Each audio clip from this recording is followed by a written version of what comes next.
Then I will start the music momentarily.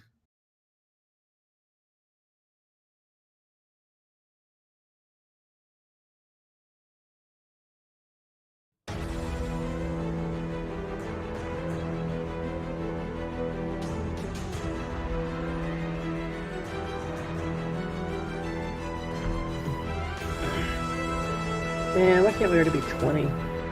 My 20 is cool.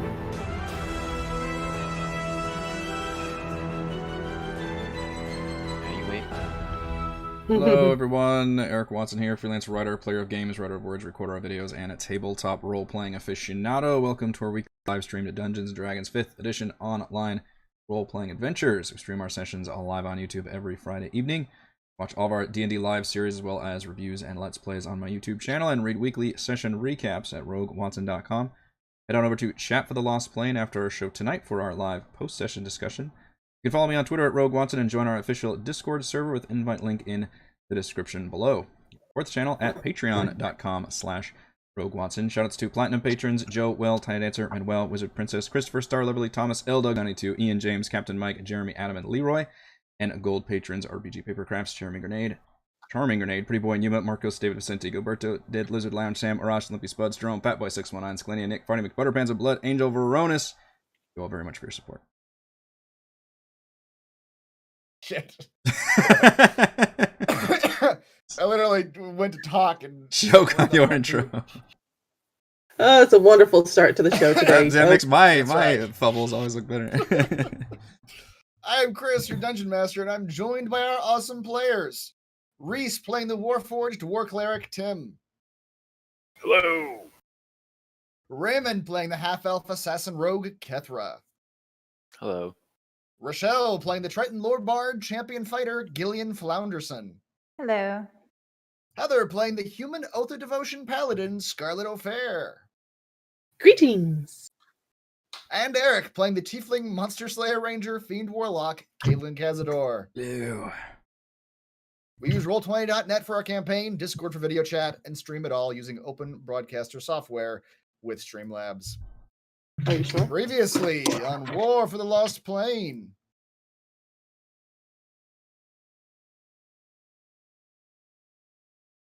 After a painfully draining battle with the Aranese guards, the adventurers rested briefly, sending Styx back through the previous lava fall to watch for any returning demons. As they finished their rest, he did indeed hear the doors closing as the demon army returned to their fortress. They needed to move fast. Once again, Kalen sent Styx through a lava flow, this one to the north. On the other side, it was a massive chamber dominated in the center by a large obsidian archway with a shimmering portal in the center. This room also held a man-sized demon covered in spikes and scrolls and a hulking brutish demon with wings and claws, wielding a magic sword and shield. They considered their next moves carefully. They lashed together the fire-immune bodies of the fiends for Scarlet to use as another cover to pass through the lava. They were not sure how to disrupt the portal, but Scarlet intended to dispel its magic, while Kaelin and Kethra planned a strike to disable the clearly magic-casting demon. The plan worked, though with a few hiccups. Scarlet's dispel magic worked, but only temporarily, as the archway began to crack. It would take several more uses to fully shut down the portal for good. But it was enough for Kethra to fire an assassin-powered death strike at the man demon. Kaelin followed up with a volley of bolts, and they destroyed the powerful spellcaster before he could even lift a finger against them.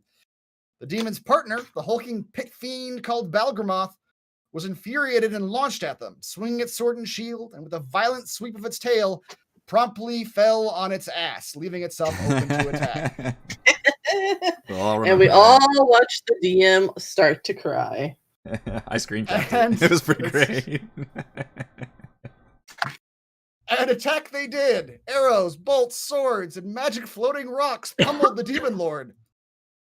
All the while, Tim and Scarlet focused on dispelling the magic of the archway portal, seeing it crack more and more. Lava spewed from the ground and demons began entering through the gateway, but they were single-minded and quite promptly slew the demon lord Balgramoth and destroyed the archway. With the pit fiend dead and the portal destroyed, it was a quick matter of cleaning up the two summoned demons. Behind them, they heard the remaining horde of demons approaching, but thankfully, the room featured a hidden escape back outside. They looted the magic sword and shield from the demon, ran outside and summoned Rycrash using the scroll he had given them. Rycrash appeared, but instead of teleporting them somewhere safe, he deposited them in the desert of the World Ender.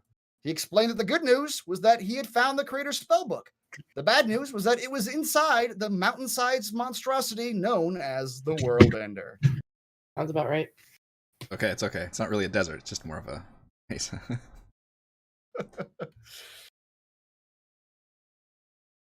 As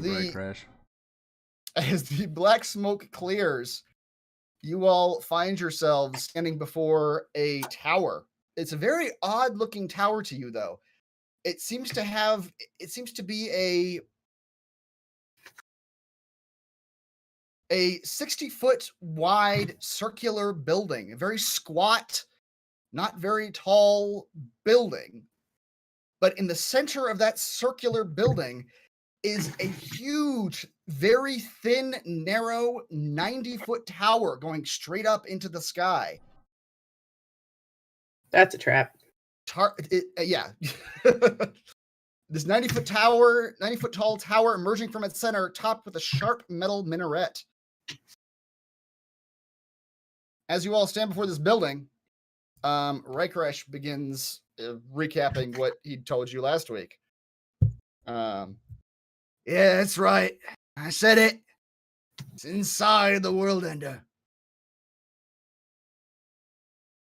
And I got some worse news too, but you ought to meet the... You love giving us worse news, don't you? My friend, this is wonderful news. What could be worse than this? Nothing. Wait, I said that wrong. Oh, I wanted to meet the World Ender.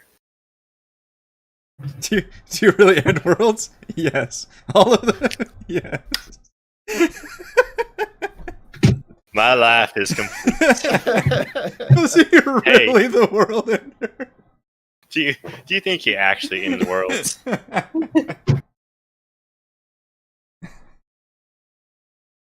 don't know. I can ask my god. Yeah.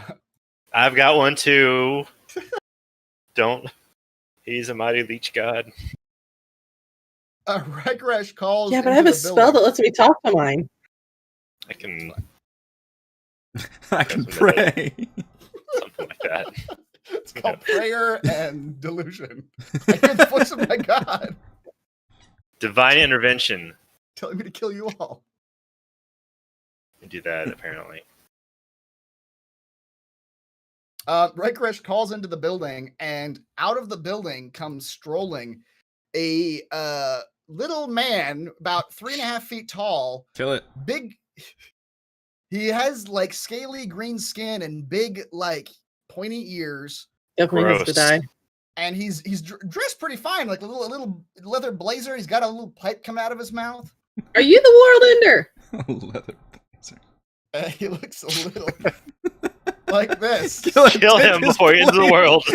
It's the World Ender. I know a World Ender when I see one. He was immediately murdered. The figure says, hello there. How you doing? I'm not the World Ender myself. My name is Orner. Do you work for the World Ender? Have you seen the World Ender? Does he provide dental? Of big questions. Is he as big as in my dreams? The answers to your questions yes, no, yes, yes, no. and yes.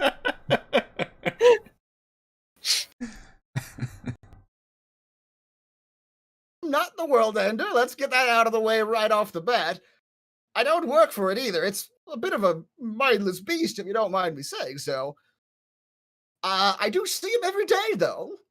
I'm a scientist, you see, something of a researcher. And I'm here to watch the World Ender. Study him, if you will. And as part of my agreement with the creator, I get to stay here and watch this fascinating beast, and I maintain his tower here. What does he need with a tower? The tower? You haven't explained that part to them yet, have you?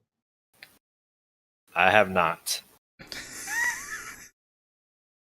Yeah. I would like to know, though. That's the other part of the bad news.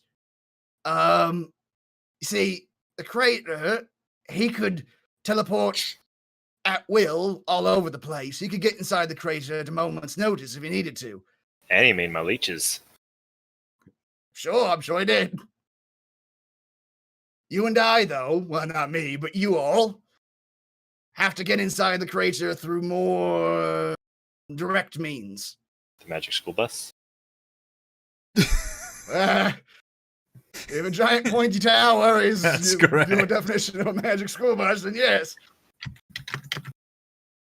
This whole tower that you see before you, and you look at it again, and it starts to kind of come into clarity for you. It is a squat, 60-foot wide building, but on that is a very thin, like not more than 10 feet across, but 90-foot tall tower with a very sharp metal tip. Yes, this tower is failsafe, I suppose, that the crater put in place in case someone other than him needed to get inside the immortal beast. And that would be you, yes? I hope so. Oh, that gets us inside. Right inside? That's where the book thing is. That's what little cat thing said. We're going in, people. None of you are concerned about this. Other than for pleasure, why do we need to go in there again? What other reason do you need? I don't need one, but I think they might. This was one of the crater's more dangerous failsafes. He had to keep his book somewhere where people couldn't get to it. So he stored it inside the innards of an immortal beast. Smart. You should get It's lifelock. okay.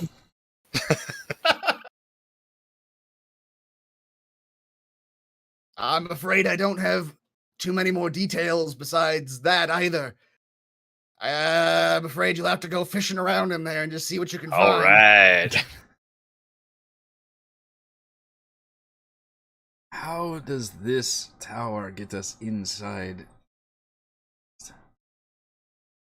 'Tis the fascinating part. Is this suppository? Only if you aim it right. All right.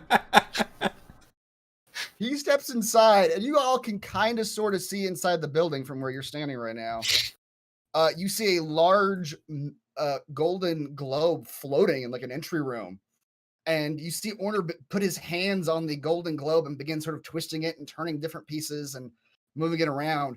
And you hear a shudder, and suddenly you see that 90-foot tall tower that's on top of this building begin to shift and sort of circle, and it looks like it's like a compass point. It's lowering and moving around. And Orner comes back out and says, "And when the time comes, I push the fire button, and you all are woo." Woo! When you say woo. I'm Yeah. forcibly Now, ejected inside of a 90-foot tall tower. and then that tower somehow goes through the front or the back or the side of the world ender. It depends on how we aim it. Like, we're all picturing some kind of worm thing, right? Have you seen this creature? Oh, yes, many times. He makes a big trek around his desert that he's kept in. So you've really seen it up close. Ah, yes. I've given him a nickname. It's Endy. That's alright.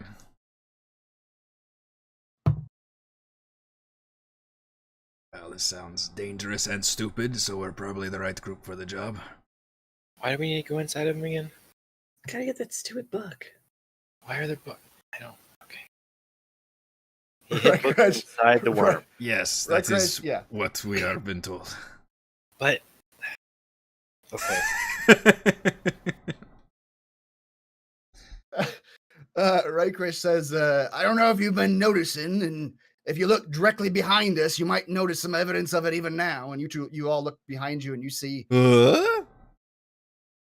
right many- there! This is what Surprise, happens when I give you dickbags. coffee before D&D, you That's guys. right. This is my fault. Sorry. Many miles away, you all see the sky looks like ripped. And on one side of the sky is like an emerald green with like streaks of yellow lightning coursing through it. But it's only for like a section of the sky. And Riker says, if you can't tell, this place is falling apart. Planar convergences are happening all over the place due to what those two damn fools are doing with the staff of the crater. The book is the only thing that can get us to them and to get this convergence back under control. Once I have the staff and the book, I can put Anonymous back the way it was, and I can send you all bloody home, which, from what I understand, is all you really care about. Hey. Well, I Yes. didn't think we'd be able to see the world ender, so not anymore. That's not a complete waste. But originally, yes, I very much wanted to leave. Still want to leave. Do they have Corner. T-shirts inside? Is there a gift shop? Yeah, So- yes. Can we get a "you were inside the world" in your That's mug? right. So let me get this straight. There are books inside the world ender. There's a book inside the world. The Ender. world ender ends worlds, That's but right. It's You just, can't it's just a name. end the written word. Some theories on that, you see. A, it's a wizard's tome, presumably magically protected in some way. Nerds. And Well, B, why I've couldn't they make the magical protection the size of the world? well, I believe Make the What entire crazy- world out of it. I don't know magics myself, or very little of it. Me too. Orner does tell you. He says, "I can tell you this: the crater's magic is what's keeping the world ender inside of its desert. I also discovered through many weeks of study exactly how the world ender does end worlds. Oh, Do He tell. absorbs all adjacent energy. So even while he's wrecking and destroying and burning towns and whatnot, he's also just casually, passively absorbing the life force of everything around him. That's why, no matter where he is, it's the desert of the world ender." Can we send him to the Seven Hells? Maybe. He looks at Rycraft. Anyone got a banish? Rycraft says, once I have the staff and the book, who knows how much planar control I'll have. I will be a god. I mean, no You'll have more to fight me in the end. No more shitting in a box for Rygrid. You almost shit in a box. I'll shit in a bathtub now. A gold-plated bathtub.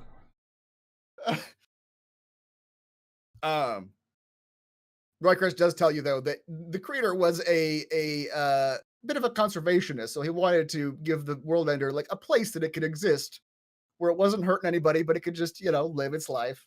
Oh, so Teddy Roosevelt. That's right. Also a world ender. Orner explains to you, he says, now, the way this tower works, at least from what I've been told, is that once the tip of the tower, he points up to the metal, very sharp tip of their touches the world ender, you'll have about an hour in which the world ender is, from my understanding, sedated. That way you won't be inside of a creature that's, sloshing you around and I don't know what else. Uh-oh, it's another timer, guys. Have Open all y'all the heard world of the word consent? Does consent mean anything about this? Just sticking your tip in there and just sedating somebody. It's raising Like a some red tranquilizer flags. dart on an animal. He's immortal. He'll be fine. Why do we have sympathy for a world ender? Oh, how do we not get digested? Be quick, I think would be the best answer to that. Boy. Once you're in there, I have no. every reason to believe that the enders of this creature will actively try to kill you. So you might want to be quick. So basically, what he's telling us is we're about to walk into a poison-filled dungeon. That anything we touch is poison, and we're just going to die. Can't be any worse than lava waterfalls. Am I right? Don't go there. Cut to us in the middle of this dungeon. Smash cut. You all hear a distant chuckle from the clouds. That's And the DM laughs. Cut to Tim half devoured by stomach acid. Oh no. Save me! I yearn for the lava waterfall. Just the thumbs On the floor up, melting. sinking down.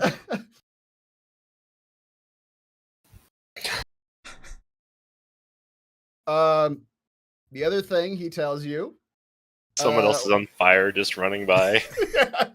This has all gone horribly wrong.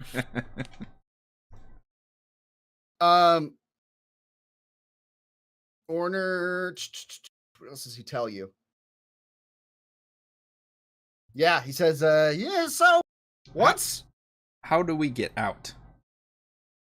I have no idea. That's not a good answer. Well, I have some idea. In a very basic sense, you have two choices, but I don't like this. You don't have I one of those suppose you try to scrolls that can teleport us out of here?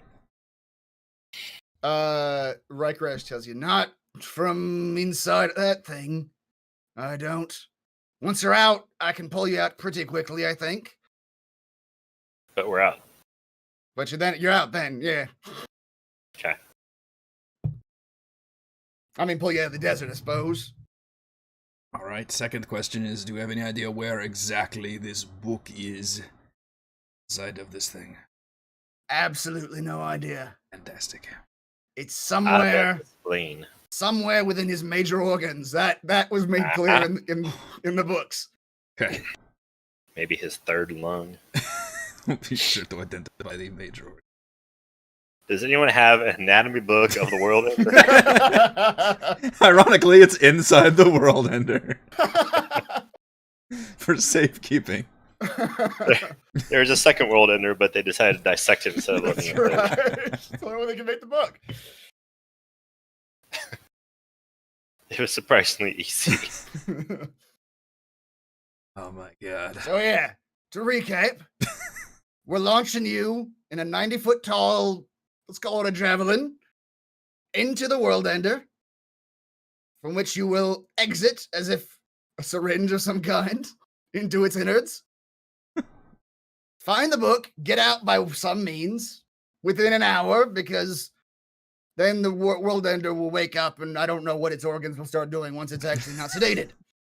Fantastic. Well, you said it passively. Will it just we're gonna start dying when we get in there? We're already dying. Orner says, God I damn it. believe. I've become somber and now. Aren't we all dying all the time? I have no will to live. But you do have a will to see the inside of a world ender. Let's go! Yeah. I believe that the hour within which it is sedated, it won't actively absorb your life energy. It's good. I like my life energy. I like it right where it is. Yes. But it could. It wakes up. Don't be in the desert anymore, is all I'll say about that. But once we exit, you can teleport us out. I can get us out of there pretty quick. Wait. Yeah. You say pretty This went quick. from teleporting to pretty quick. How's next Tuesday work for you? Well, I mean, it took me about 10 minutes to find you guys last time. But once you put the scroll up to the air, I'll be able to find you. I have a better idea of where you'll be this time, so maybe it'll be even faster.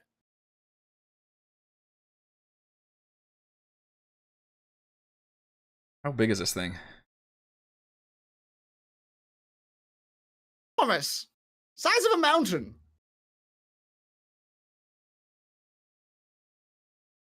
Okay. There's a book in the size of a mountain, and we have an hour to find it. I like those odds. And the mountain's trying to kill us. And it will wake up. Okay. We got it. Orner tells you, I have some gifts. Also, I should mention, you might want to get some rest. It'll be a little while before the World Ender makes its rounds. He usually comes by every day and a half or so around this area. So I think, if my calculations or my schedule is correct, we have about 10 hours before the World Ender passes by, close enough for the tower to fire.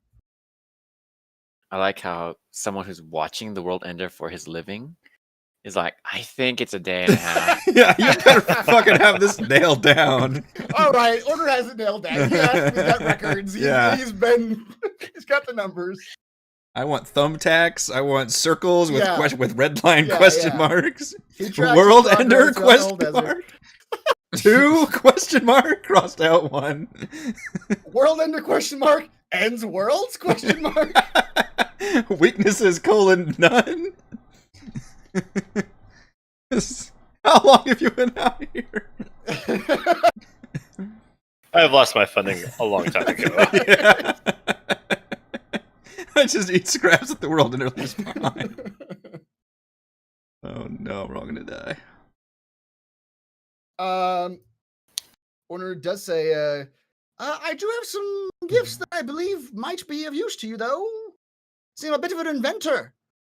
And I've had the occasion to invent a few things, some of which might be helpful in your adventures. And he produces 2 items. The first one he holds up looks distinctly like a hand crossbow to you, but it is shaped to look a little bit like an insect. It's got like little chitinous plating on the back of it. It's got 2 metal antennas coming out of the top of it. And he produces out of his little pocket about a 2-inch tall little what looks to be like a firefly, but made out of like mechanical bits and pieces. And he Go says, on. these should be quite useful to you. They've been quite useful to me in, repelling predators and lighting up my path in the evenings. Careful of that thing, though. He points to the thing that looks like a little insect. It's got a bit of a kick to it. See this crossbow. All right, you can take the crossbow. And Rycrash comes to you all and says, listen up, folks. Rest now. Get a good rest in. Because once you're out of that World Ender, we're going to have not a minute to spare. We're going to have to go straight for that angel and demon that are tearing this place apart. So this will be the last time you get to sleep in a good long while, all right?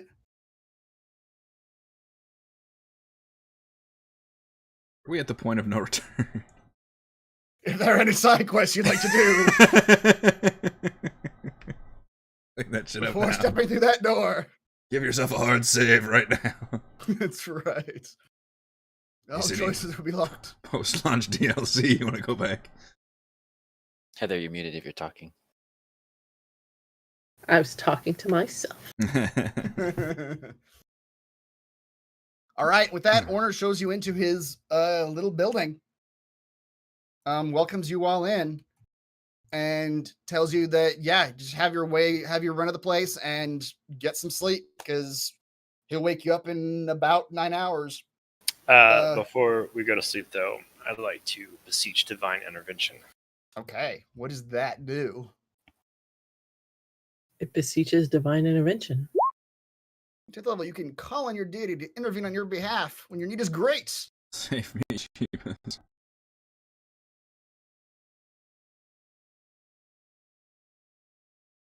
This is such a weird ability. Oh, divine creator, I implore you to just give us the book so we don't have to go inside the world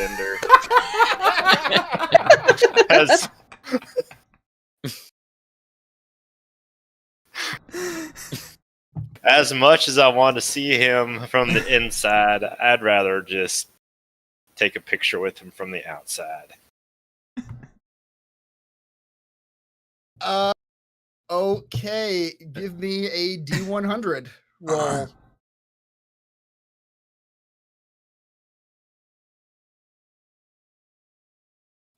Negative, Tim. You think Then your cleric.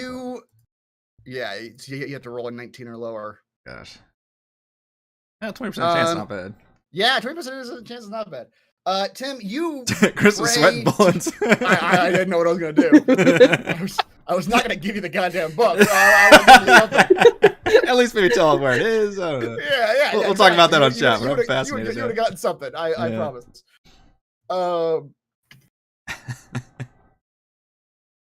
Tim, you get a wash of visions in your head for just a moment of bile and acid and it washing over your body and sort of just fear and warning almost in your mind, and then just the visions like are home. gone. Okay. I too would like to commune with my god. All right, what is your you guys just now remember you have gods? Just not bother to talk to them. Level 5. All right. Ask up to 3 questions that can be answered with a yes or no. Are you really my god?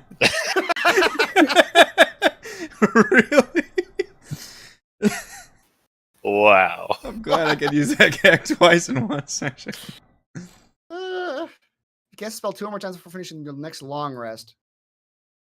Give me to a 25% chance that you get no answer. All right. It's a magic 8-ball. Mm-hmm. It's a magic 8-ball. All right. Yeah. You begin communing with your god, Scarlet. Y'all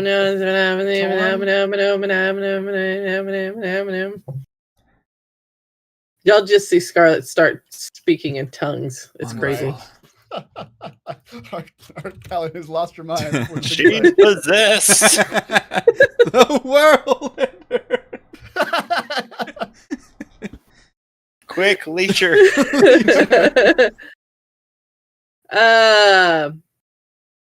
So she will ask Torm if That's your the god. Yeah. I've been calling him Never Tom spoken this before. whole time. I really thought his name was Tom, and then when I realized it was too late to ask, it would have been too awkward. Her first question will be if the book will be relatively close to where we enter the World Ender. Good question. Good question. I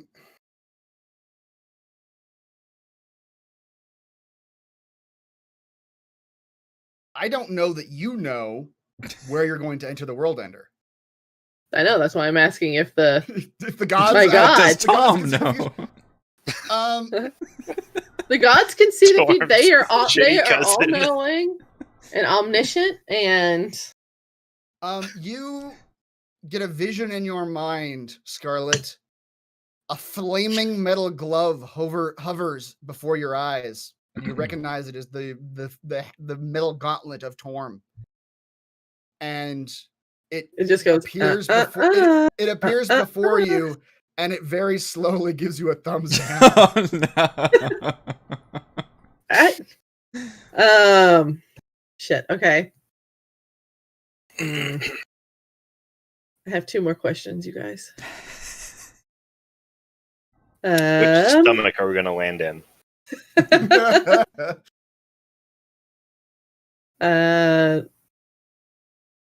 Are there dangers greater than what we have already seen?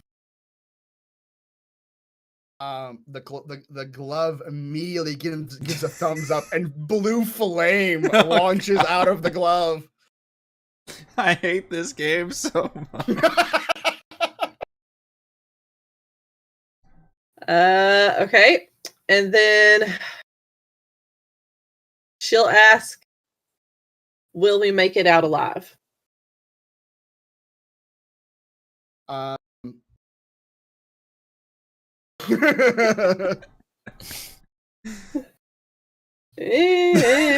has to hesitate. What you see, Scarlet, in your mind's eye, you see the flaming metal gauntlet of Torm open its palm and come towards you, and it just puts its hand on your shoulder. No. And you feel a comfort in that hand on your shoulder, Scarlet, and then the glove dissolves from your vision. That's the unclear answer. They're there. Yeah. Yeah, right. Well, she would see that as her god getting ready to welcome her back into the fold of being back in the celestial plane. So Sure, you are absolutely free to interpret it that way. if it is her time inside the world ender to end and go back to be with those of the true believers of Torm, then she will do as what is required of her. And now she's going to bed because she's like she's holding herself together. Yeah. Not very well. All right. Anybody else want to talk with a god before you go to bed? Not before. We'll do it again after. All right. As you all get yourselves ready to long rest here, which should take you 8 hours of the 10 hours that you have until the world ender passes nearby the tower. You guys want to level up first, or do you want to identify your 4 magic items that you need to identify first? I do have a fancy new sword. All right, let's do items first. First, the items that you picked up from Balgramoth, Pit Fiend, Demon Lord of the Army of Irathon. Esquire. That's right. Scarlet, you examine this huge sword in your hands. It is just ginormous. And it's along the blade of the sword. You can see a filament, a chain, a bladed chain that runs along the edge. That you remember. I don't think it tore into you. I think it tore into maybe Tim. I forget who. It tried to tear into me. Yeah. That you remember whirring whenever he struck you or somebody else with it. And you identify the Eternal Slayer. Oh, that's cool. It is a great sword. 2d6, heavy, two-handed. This fiery blade was fashioned from the remains of a cursed iron golem and burns with a relentless thirst for vengeance. While holding the sword, flames billow forth and lick up the edge of the blade, casting bright light in a 20-foot radius and dim light for an additional 20 feet. While you're in combat, the light's range is doubled. You gain a +2 bonus to attack and damage rolls made with this magic weapon. When you make an attack with the sword, the tooth chain stretching along its lower edge begins to whir and spin, spewing flame and ripping apart any target. It's fucking like Doom Sword. That's Chainsaw Sword. Wait till you hear the names of the village. Oh, Rip and Tear. First ability is Rip. When you kill a fiend or aberration with a sword, your killing blow may be a gruesome display of severed limbs and internal organs. If you do so, any fiend or aberration within 60 feet that you can see or that can see you must make a DC 20 Wisdom saving throw or become frightened of you. The creature can repeat the saving throw at the end of each of its turns, ending the effect on itself on a success. The creature that saves is immune to the effect for 24 hours. Or Tear. Any target hit by this sword takes an extra 1d6 fire and 1d6 slashing damage. If the target is an aberration or fiend, this extra damage is doubled. This fire damage ignores resistance and immunity. Oh. A wooden creature or structure hit by this weapon takes the maximum amount of damage from the attack. As you hold it in your hands, Scarlet, deciding whether you're going to attune to it or not, you do also recognize that this is in fact cursed. Mm. The Slayer thirsts for the blood of the damned. While in combat, if there are any hostile fiends or aberrations within 30 feet of you, you must succeed on a DC 20 Wisdom saving throw to perform any action other than attacking them with the Eternal Slayer. Well, I mean, let's be honest. I'm probably going to just attack them with the Eternal Slayer. Embrace the Slayer. Now, Scarlet, as you begin to attune to this item, Fucking metal music plays as you wield the sword. I just see like the little rock troll from the newest movie. Because that would be what would pop in Scarlet's head, because she's all just the sunshine and rainbows. well, that's the thing, Scarlet. As you attune to this item, some of the sunshine and rainbows start to become a little dark, and you start sort of feeling this genuine desire to murder, not necessarily your friends or anybody around you, but specifically fiends and aberrations, like things that Not you already necessarily. dislike. Not necessarily. But you're open to Well, the possibility. Hang on a second here. Because if I attune to this sword here, which I'm not saying I am or not, because Yeah. I'm only attuned to one thing right now. Anytime I see Kaylin or Styx, Oh no. I'm going to have to stab them. Yeah, Styx is going to have to stay Technically, 30 feet away from you. Styx is gonna I have to think stay I'm away from you, humanoid, yes. I think. Yeah. You're- Well, and that's the thing. When Styx is around, you're going to have to roll that save to do it. But that doesn't necessarily mean that you have to attack. You just can't take any other action other than attacking the fiend or aberration that are around you with the sword. I don't like looking at that sword, Buzz. And that's just, if I attune to it, then I can use like the rip or the tear, but I could just use it regular without attuning to it. If you don't attune to it, it's just a regular ass greatsword. It's not. Okay. It's not special at all. I can keep Styx away from you. I think it's worth it. Well, no, because she is sunshine and rainbows and doing. What this This- turn into, Scarlet, is just you're gonna be sunshine and rainbows until you have a fiends or aberrations in front of you, and then it's gonna become fucking metal music. I mean, Uh-huh. it's only against fiends and aberrations, though. They deserve to die. They do. Violently, if necessary. The only other consideration you need to make, Scarlet, is that you are currently wielding a shield, and this is in Yeah. fact a great sword. Yeah. It does a lot more damage than the General Sword, but What's the damage on a greatsword again? it's 2d6. But this sword does an extra 1d6 fire and 1d6. Yeah. And it does 2d6 fire and 2d6 slashing against fiends and aberrations. And ignores, Yeah. that's crazy, ignores fucking resistance and immunity. That's been killing me. While you decide, Scarlet, I will move Yeah, on. give me a minute, Who grabbed the shield? Tim. Me? Okay. Tim, you begin to look at this shield that is fashioned into the face of a demon itself with its mouth wide open. And you once again feel like Imperious holding this shield as you begin to examine it, and you identify the Infernal Aegis. Mm. It is a shield, it's very rare. While holding this shield, you have +1 bonus to AC as well as resistance to fire damage. This bonus is in addition to the shield's normal bonus to AC. Wow. It's a very large shield.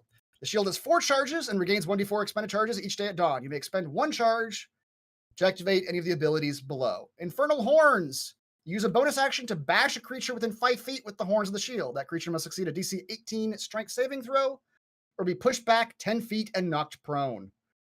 Infernal Stare. When you or a creature within 5 feet of you are attacked with a melee weapon, you may use a reaction to activate the eyes of the shield, which flare brightly with demonic light, causing disadvantage on the attack. And Infernal Voice. You may use an action to cast the command spell, affecting all fiends within 100 feet. No other creatures are affected. The spell save is DC 18. The booming demonic voice that echoes from the mouth of the shield can be heard up to 300 feet away. This item is also cursed, Tim. You feel the evil of it coursing through you as you examine it. The Aegis sees and the Aegis demands obedience. When a creature misses an attack due to the effects of the infernal stare, you become focused on that creature. Until it is either dead or no longer hostile, you have a disadvantage on weapon and spell attack rolls against any other creature. Only one creature may be under this focus at a time, and a new focus ends the previous one. All right.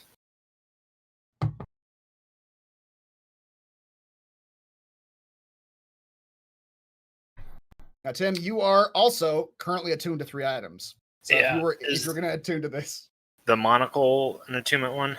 it is. All right, I'm going to deattune and see if anyone else wants it, I guess. Okay. There is a monocle of clarity up for grabs. Wow. Yes, you are. And then you look at, boy, this whole session's going to be just doing stuff. So look at the time. Yeah. You guys look at the items that Orner just gave you. Kaylin, you grabbed that hand crossbow that looks like a little insect. And you begin to identify it, and you identify like some powerful magic embedded in those little antennae on the front of the crossbow. And you identify this as the subtle cricket. It is a hand crossbow. Very rare, requires attunement. This unusually small hand crossbow packs a mighty punch. You have a +1 bonus to attack rolls and damage rolls made with this magic weapon. The crossbow has 4 charges and regains 1d4 expended charges daily at dawn. When you make a range attack with the crossbow, you can expend 1 to 4 of its charges to empower the bolt with kinetic energy. On a hit, for each charge you spend, the target takes an additional 1d12 force damage and is pushed 5 feet away from you. Additionally, when you fire a kinetic bolt, you must succeed on a DC 10 +2 for each additional charge after the first, strength saving throw, or be knocked prone. If you score a critical hit with a kinetic bolt, the target is pushed thrice as far, and both you and the target are knocked prone. Oh boy. Packs a punch on both ends.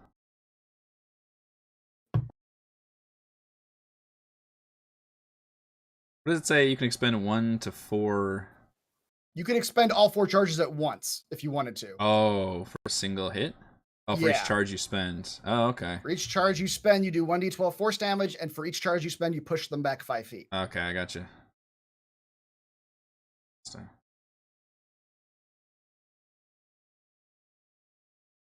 Interesting.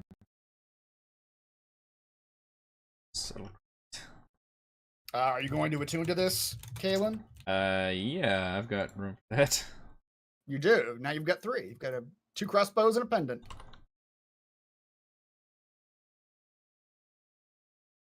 All right, the final item to tonight's auction What? is the small firefly, clockwork firefly that Orner gave you. And as you guys look at it, you identify it as a clockwork fayfly. This brass clockwork mechanism is 2 inches long and whirs with the hum of tiny gears inside. You can tap the head of the firefly twice as a bonus action. When you do, the mechanism flutters around you. While it is doing so, it emits light as if under the light spell. While it is hovering, you can speak a command word as a bonus action to cause it to fly to one creature you can see within 60 feet. The fayfly begins rapidly flitting about the creature, and while it is doing so, that creature is under the effect of the fairy fire spell. This lasts until you call the fayfly back to you, or the fayfly falls to 0 hit points. The fayfly has 15 AC and 10 hit points. If it is brought to 0 hit points, it must recharge and repair itself for 1 hour before it can be used again. If you move more than 60 feet away from the fayfly, it stops what it was doing and immediately flies back to you. Who is this? I don't think anybody actually has claimed this yet. Ether, would you like a clockwork fayfly? This one also does require attunement. Yeah, I believe I've got 3 Kithra is things. full up. Got the armor, the rust blade, and the ring.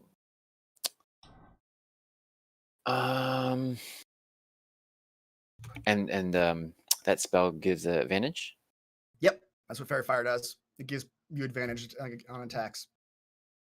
Okay, I'll take it. I Got a will little deattune. drone. Yeah. I'll deattune to the rust blade. Okay.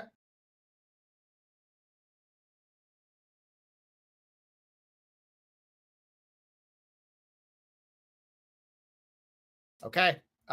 Scarlet, have you made your choice? Are you going to attune to the Slayer? I'm not. Aw. You're gonna preserve your goodness? I am going to preserve my goodness and my freaking armor class. Yeah. Hmm. You're losing 2 AC from not having a shield. Yeah. Give it to one of the bears.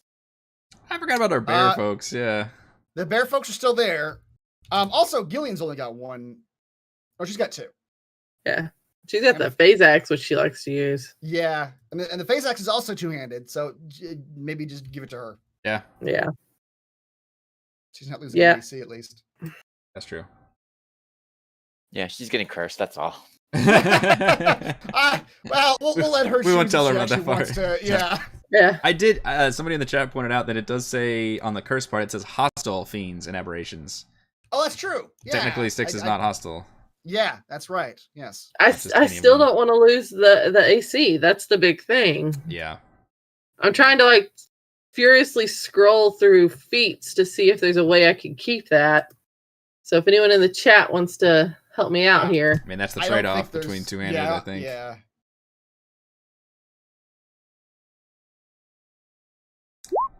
Ignore that. Hey, we're giving Gillian the demon sword. She's gonna be a Oh, cursor. okay. I'm gonna take her laptop upstairs, so Okay. we'll both be on in a minute. Okay. Okay. Yeah, I will put it in her pack as she's holding it, but I won't make her attune to it unless she decides she wants to.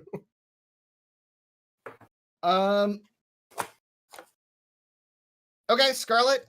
Well, Scarlet, that does leave you up. If you want the Monocle of Clarity, that is like laying on the ground. Or the currently. Kethra just had to give something up too. The rust Oh, blade. the Rust Blade. Yeah. Yeah. What's the monocle do again? It's got charges and it can either give you see invisibility. It's part of the stream where you just shuffle all the magic items between all your characters yeah. and it's just all inventory and equipment screens. That's right. It gives you either see invisibility, see magic, whatever that's called, magic sense. What's that spell Text called? magic, I think. Detect magic, or read any language. Yeah, she'll take that. Okay. It's a shiny bauble. She'll like tie it to the bottom of the Genosword. There you go. I'll show it to you real quick so if you want to know what you can do with it. Yeah, it gives you comprehend languages, magic detection, or see invisibility. Okay. Will you send me the thing so I can put it in my... I just showed it to you. I think I just showed it to you in the... Oh, I didn't see the words on it, so... Oh, yeah. I'll get it. Okay. There's currently a Rust Blade unattuned, but it's also a rapier. I don't think anybody but Kethra really wants a rapier. All right. Well, with that shuffling of magic items and inventory management, That happens to you give us all- 4 or 5 magic items in one session. Yeah. That's right. You all get to long rest. Yay, I need a long rest. Yes. Full all your HP. You get half of your hit dice back. And you level up to 19. Let's start with the bottom. The top's not here. Eric, what is Kaylin doing at level 19? Kaylin needs your monster. 19. Yeah, this is whenever my shit lags when I have to do anything on my character sheet, and then it's like The session has required a lot of character sheet manipulation. So that is a level 11 ranger. Monster Slayer. Which I get a Ranger. class feature. Talking slow while the character monster loads. We're taking a level of ranger. I'm gonna roll the hit points first because that's what the character monster wants me to do. Okay. Loading. It's like an old. Okay, there we go. It's like loading it piece by piece. Okay. So Visual roll hide average. text. Well, that was a bad hit point roll. That was a bad roll. Would you Let's like your take 6? the Yeah. average on that one. And my new... Okay. My new ability is... Copy and paste this in the chat. Magic User's Nemesis. This is my level 11 Monster Slayer feature. When you see a creature casting a spell or teleporting within 60 feet of you, you can use your reaction to try to magically foil it. The creature must succeed on a Wiz saving throw against your spell save DC, or its spell or teleport fails and is wasted. You can use this once per short rest. So basically, I have a once per short rest counterspell. Built-in counterspell. Built-in counterspell, yeah. Which, ironically, the way I built my character, I've already got a counterspell, but Right. it's another use of that, so whatever. It's a free Full one, spell just once slot per for short it, rest. Yeah. Yeah. And I think I get... It's also better than counterspell though, because there's no level assignment.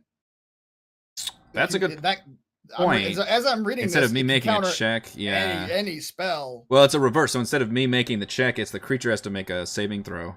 Right. So I guess it depends. Yeah. I get one more spell, which is gonna take 5 minutes to load.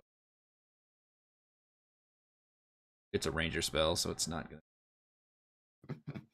terribly impressive, but I thought it'd be ironic if I took Water Walk, because that allows me to walk on any liquid surface, including lava, which is a fun bit of like, hey, this would have been useful in the last dungeon. Yeah. Will you be able to walk on poison? It's the way it's worded is any liquid surface. The spell grants the ability to move across any liquid surface, such as water, acid, mud, snow, quicksand, or lava, as if it were harmless solid ground.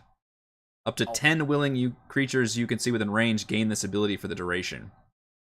Nice. 30-foot range lasts an hour. Does not require. I like Chris's. Look at that. He's like, fuck. Yes.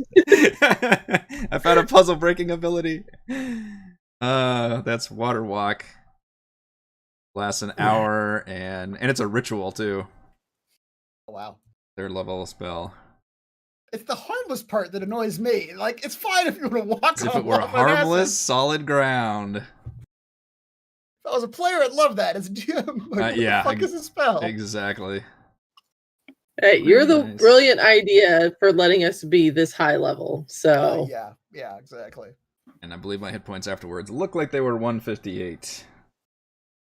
I think I was Okay. at 150 before. Yeah. Yep. that's cute. All right. That's it for me.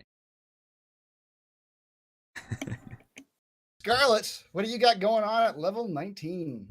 I only get an ability score improvement or a feat. That's it. So 19? I'm making yeah. sense. Yeah. That's why I was like, I wish we were already 20, because my 20 is really cool. Mm-hmm. 20 is gonna fuck you up in a final battle. I'm just gonna put that out there. So I'm going to take an ability score improvement, but my character sheet won't let me do it yet. It makes me roll my hit points first. Right. So I'm gonna do that first real quick. If I can get back to where Go I was. for There it. it is. Let's roll. 6. 6. You can take your 6. Yep. Your 6 average. So I was at 213 hit points. Yep. So Puts you at what? I don't know what your con modifier is at this point. it's a 4. Okay, But okay. I'm about to have an ability score improvement of upping my con by 2. Oh boy. So you're going to get I'm 19 maxing out my 18 con. more hit points. Yeah. Jesus. Yeah. So my Taryn knows how new that feels. I figured like I took 307 hit points in one game. I'm like, I need the hit points. Right. Yeah. So it's got to load all the spells in. So I've maxed out my con. Come on. You can do it. You can do it. Roll20. I believe in you. Load that character sheet.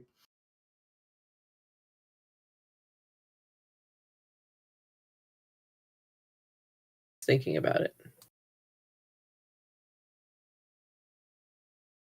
I need to add 2 more spells. All right, so now.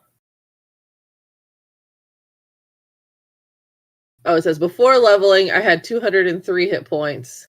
After leveling, I'm going to have 232 hit points. Okay. 30 point increase from that level and bump to con. Yeah. Mm-hmm. Pretty good. Yep. I apparently at some point accidentally deleted some spells, so I need to put those back in, and I'll take care of that while other people are doing their thing. Okay. All right. Let's go to Kedra. Kedra, what are you doing at level 19? Meaning level 18 rogue, which gives me elusive. No one has advantage of me against me while I'm not incapacitated. That sounds like something a child would make up in a fight. Like, you never hit me, no matter what. Uh-huh. My character can't be hit. Yeah, no attack roll has advantage against you while you aren't incapacitated. So that just negates any like thing that might give them advantage. Right. Brings I it to guess 0. incapacitated means what? Grapple? 0. It means unconscious. Oh, so I can be grappled. Or I don't know if incapacitated, if restrained is included in that.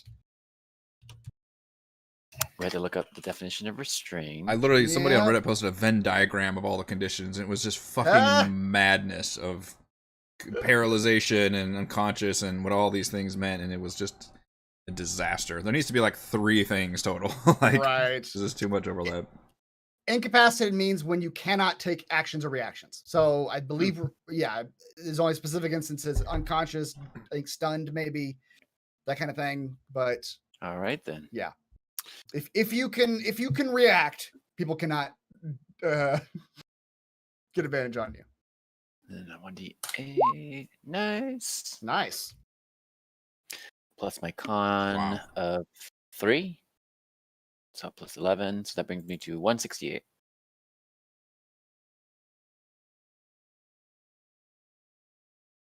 Very nice. All right, Tim, what are you doing at 19? I will be taking a feat. To go along with the theme of armor, I'll be taking Heavy Armor Master. Ooh. Increase your strength score by 1. Yeah, and then any kind of regular damage against me is reduced by 3. Okay. All right. All right.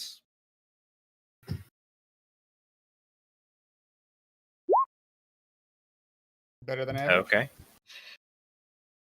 Not bad. Plus 3. And 9. 159. Nice. You bastard. What's yours? 158. Well, I rolled 1 higher than a Yeah. 5. That's right. That's right. That my rolls caught up with me. I assume we don't have Gillian quite yet. So Well, I'm here. I'm here-ish. Yeah. I'm gonna take another level of Bard. So I think that's level 13. And that level is Bardic Inspiration increases, I think, to a 1d10. Or Song of Rest does. I don't know. Song of Rest maybe. And then I get a 7th level spell. So for that, I'm gonna learn Regenerate, which does a lot of healing. I don't have a spell in front of me, but it's a concentration spell. and it does like a bunch of healing up front to one person, and then it heals a little bit like every round, I think. Okay. And there's a lot of stuff in there about like severed fingers and limbs and stuff that it like maybe reattaches. So right now, if anyone wants to have anything severed, it's the time because I can fix it. If you ever Well, wanted to speaking know, of severed, let us tell you what we put in your backpack. What did you put in my backpack? oh yeah, yes. Roll your hit dice first, and then we'll tell you what they stuck in your backpack. Hold on. Okay, wait 1 second. There's All right, so regeneration. You touch a creature and stimulate its natural healing ability. The target regains 48 plus 15 hit points. For the Jesus duration of the spell, the target regains 1 hit point at the start of each of its turns. The target's severed body members, fingers, legs, tails, and so on, if any, are restored after 2 minutes. If you have the severed part and hold it up to the stump, the spell instantaneously causes the limb to knit to the stump. So Hold on Lorena to Bobbitt's yourself. husband could have really used this. That's right. Hang on, dude. Chris could have used this last campaign. I That's could have right. used this. There was some. Although one of those times the arm ceased to exist, so that one was not gonna. I was not gonna be able to attach that one back. That would have been difficult. Spoilers for our Doom campaign. Dang, he didn't stick his head in. So close. So close. okay. So I'm rolling a d8, right?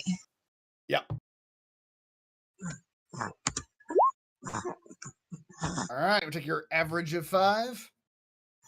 Yes, please. Let me put it in for you. Yes, please. Yeah, All this right. is. What? You have 160 hit points already? Jeez, part fighter. Whatever. Remember, this is our running joke for the first half of the campaign. She was so swole, and we're always continually shocked by it. She wears Still shocked by she it. wears really baggy clothing normally, and every once in a while we're like, "Oh my god!" Lots of sweatshirts. It's shocking when it happens. So hit points are 168. Nice. I'm the squishiest one of all.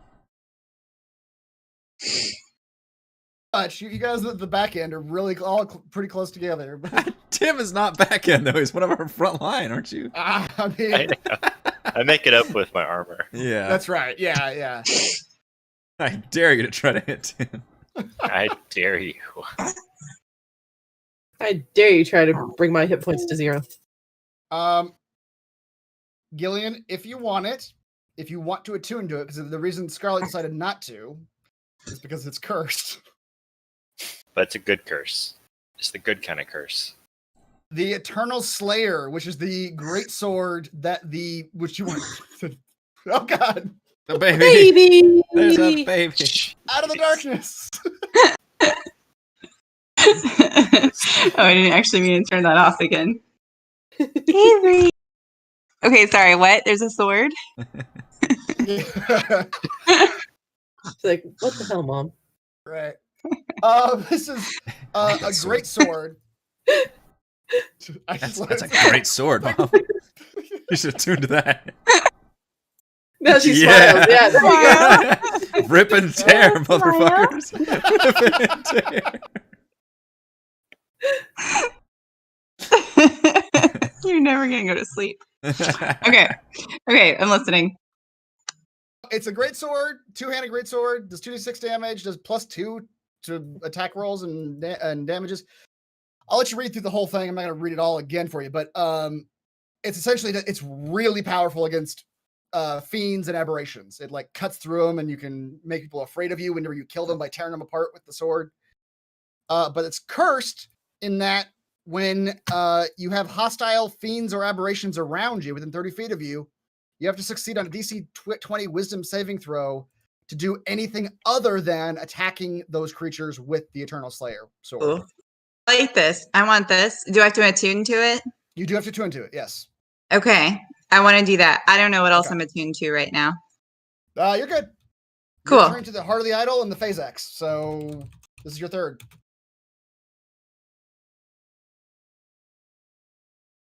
All right.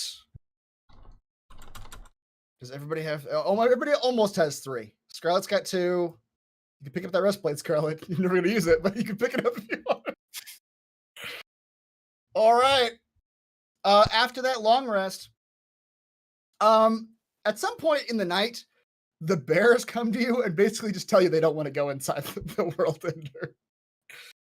They're gonna go back to the Verdant Spire and rejoin all the rest of the forces there.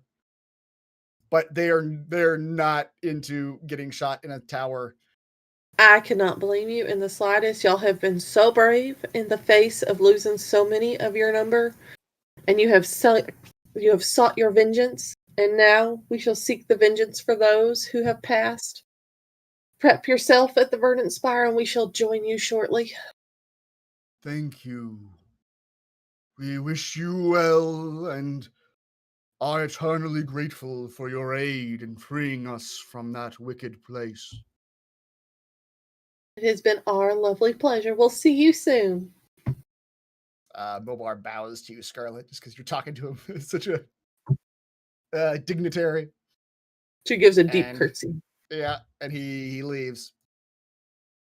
At the end of your guys' long rest, or near the end of it,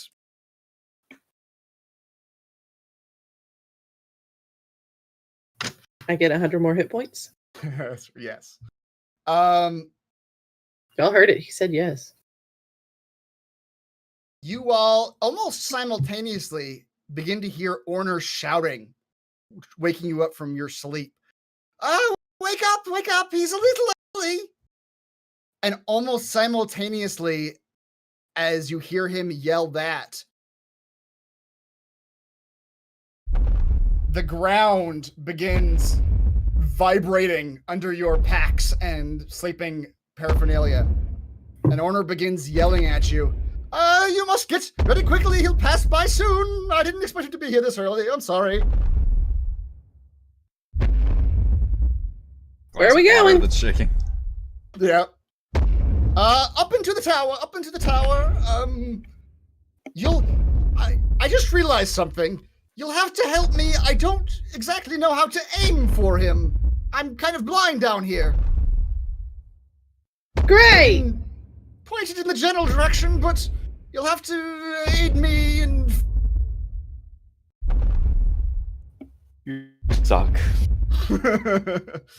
I've never done this before. This was a stipulation of my employment. I never thought it would happen. You all are now all inside. I'll drag your tokens. You are all funneled up into this very narrow, 10-foot wide spiral staircase going up 90 feet. At various points, you can see windows in this stone tower. And as you all look out over the desert, you see what at first you mistake to be a mountain, but as it comes closer, it comes into definition. Huge claws the sizes of great old redwood trees, horns the size of mountaintops. As it begins traipsing through the desert. That's not a worm.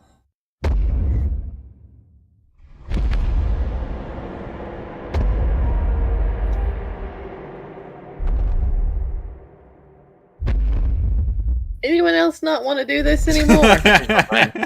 I have already shit my pants. In this picture, imagine it's a desert, not a forest he's traipsing through. But I could get used to living here. We're okay. It's too late now. I'm already aiming the tower. Oh god. And you all Oh, feel that wait. I have the regards. Wait. you do it. Speaking to the gods again. You're gonna have to be fast. Oh, great one. Please deliver this book to us on the silver platter, or else my faith in you will forever be shaken. I'm laugh if it was like a 12 or something. All right, Tim, give me a D100 roll, please. Ah, closer. Yep. He's gonna be a shaken, sick cleric. I will take your silence as admission you do not want to help me, and I will go worship other people now. Oh. All right, bye. Can I tell you? The Can I last tell you second about Tim the love of denounces. Torm? You see Scarlet like sliding up to Tim. So let's talk about Torm. That's shot in the air. I already believe in Tom. I met Tom down by the bridge. He offered me Seems some like a nice great guy. substances. Did you meet Tom on MySpace? Well, he was in my space for a little bit, but I don't think The cops showed up. the city watch made us break it up. So I haven't seen Tom since. Oh. Can hook you up with your very own demon. Go on. After having this conversation, the whole building around This is you how we're is calming shifting. ourselves down. Yeah. Yeah. Suddenly, We're- down is not down anymore. The whole tower seems to be shifting sideways. And you see that, like, the tip of this giant tower is pointed outward. And you can kind of look out through the windows and see out to where this giant form is walking through the desert. And Orner yells, you can hear him yell up from below, like, are you good? Should I hit the fire button? Are we pointed towards it? Do it. Scarlett, do you want to make a perception check and actually try to like gauge this? Because right now you don't really know. You can tell you're pointing in his general direction. Why did we trust this asshole again? This is your last work. It's like, I don't know, Damn, maybe, and the thing's early, like, we should just call the whole thing off. Just call the whole thing off. I don't feel good about this anymore. We'll do it tomorrow. Next thing you know, our parachutes aren't going to open. This is going to be silverware popping out. Like, I don't trust this. Scarlett, Well, you think you're pointing in his general direction, but you're trying to like gauge, like, if we're launched at him and he is here now, like, how he's about a mile away, like, walking through the desert. So you're not 100% certain, but you think you're pointed in the right direction. I at want least. to assess. Scarlet is that math meme. Yep.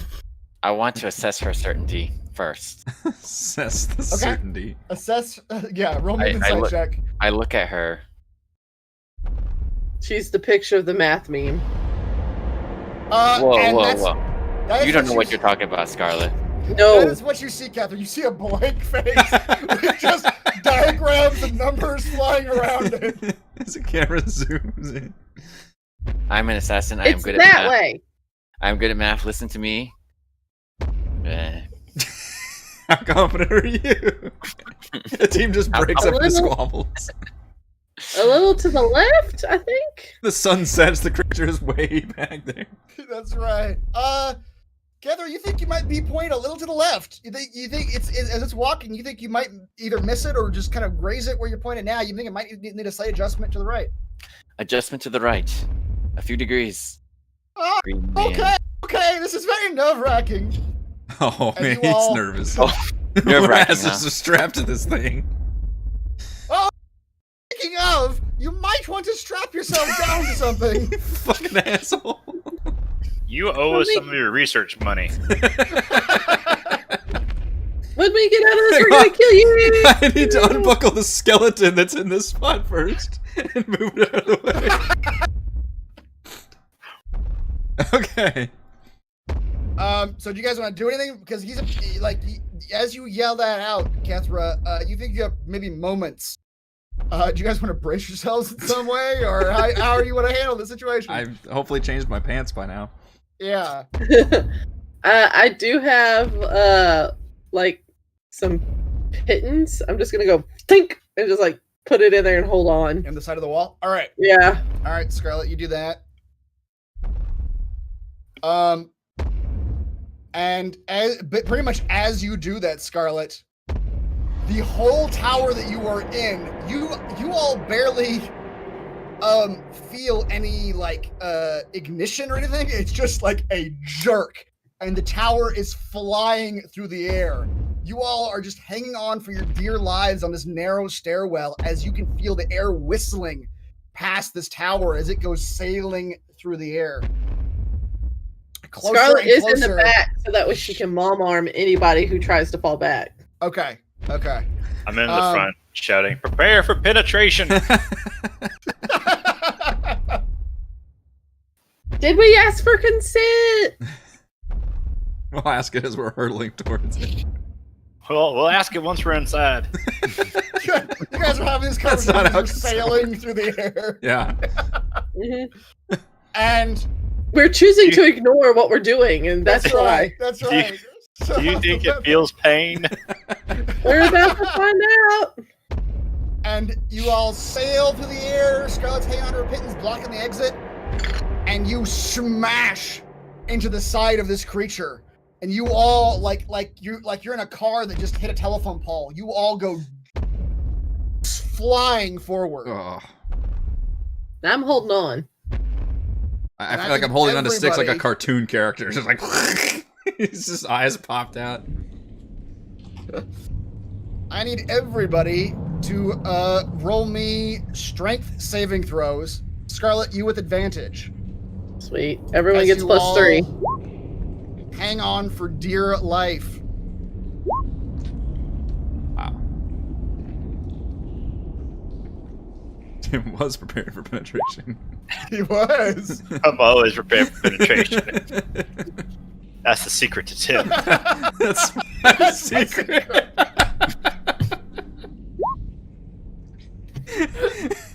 I'm always prepared. Oh no. Put your pants back on. Wow, you all did really good. Hell yeah. See, all of our squabbling and nerve wracking made us That's prepared. right. You all get well, some of you. Scarlet and Kaylin and Kethra, you all get knocked prone as you get Are you flung taking into forward. consideration their plus 3? I am, Plus yes. threes. But none of you take any damage, and you look down this now sideways tunnel. It's no longer a tower you're in. It is a sideways tunnel of spiraling stairs. And We're in a damn needle. And you think that if you had gone flying forward, you would just gone smack first into a bunch of stone stairs and probably hurt yourselves. Instead, you all are now in a collapsed tunnel. And as you all were getting yourselves off your feet, you could feel and hear the roar of this world ender again. But the jerking of it and the steps stopped almost the instant you made contact, and kind of mixed in with your crash into it, you think you felt the whole creature like fall to the ground as if Got him. unconscious. All right, synchronize your watches. Lock and load. That's right. What was once a standing tower is now a pipe entering the beast's gut. Acidic ooze begins cascading down this pipe, cresting over the spiral staircase that once led up to the tower's minaret. With each breath the beast takes, you feel hot air push through the tunnel. You suspect that the tower may have pierced not only its stomach, hence all the acid pouring in from the top, but also its lung. You see what looks like an exit into the lung 40 feet ahead, and although it's dark, judging by the acid escaping the wound, the entrance into the stomach is probably at the end of the tower, 70 to 80 feet ahead of you. All right. Stomach or lungs? I need everybody to immediately give me a strength saving throw. Did. Because you did. That was for your collision. This is for something else. Look at these fucking rules. Ugh. I'm supposed to be super strong, damn it. Scarlet, Yeah, you all whatever. feel the breath of this creature breathing in and out almost as soon as you hit it. And a deep breath in. All of you like plant your feet and are like grab the edge, but Scarlet's been holding the back line. you see the vast pressure of the air pull her 20 feet through the air, and she just lands in front of you. Whee! Yeah.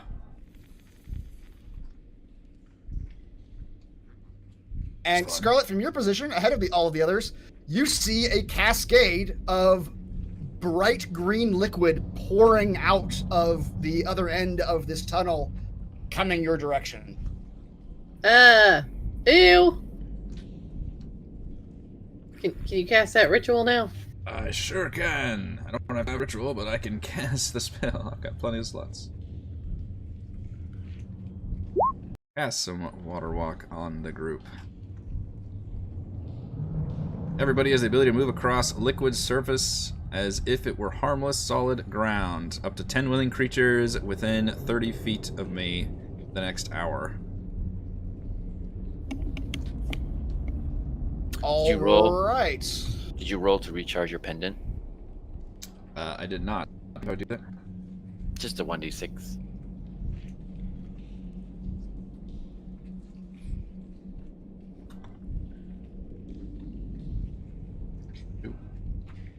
Fully charged. Yeah, 6.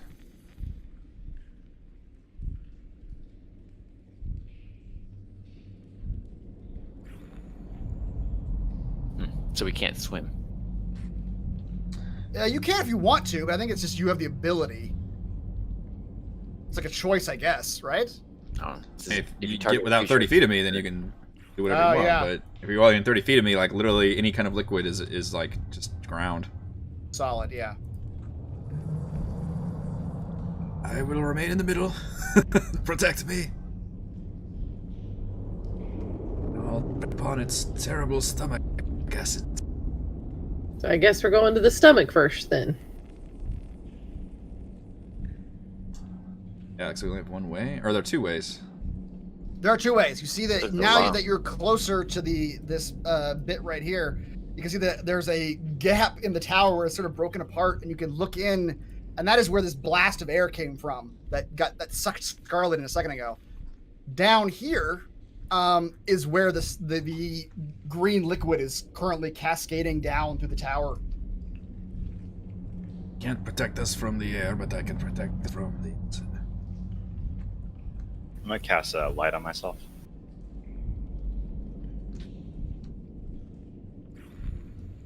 Let's split the party. Okay. It's a good idea. We only have an hour. We gotta cover more ground. Open all the doors as quickly as possible. Team lung and team stomach. Yeah. Good plan.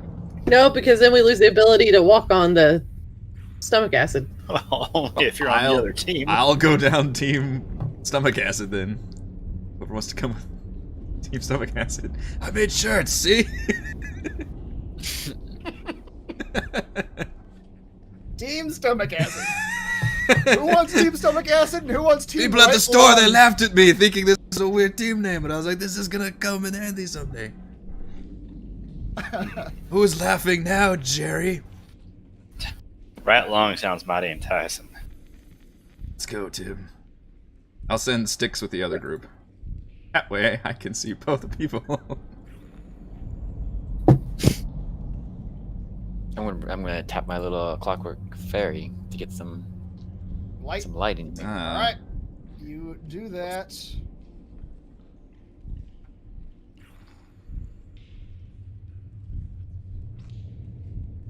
Whoa, now one. Wait, someone's got to go with Gethra.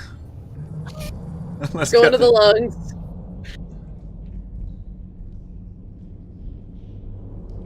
I think this is this All is right, stomach. your faith fly begins lighting up the area, Kethra.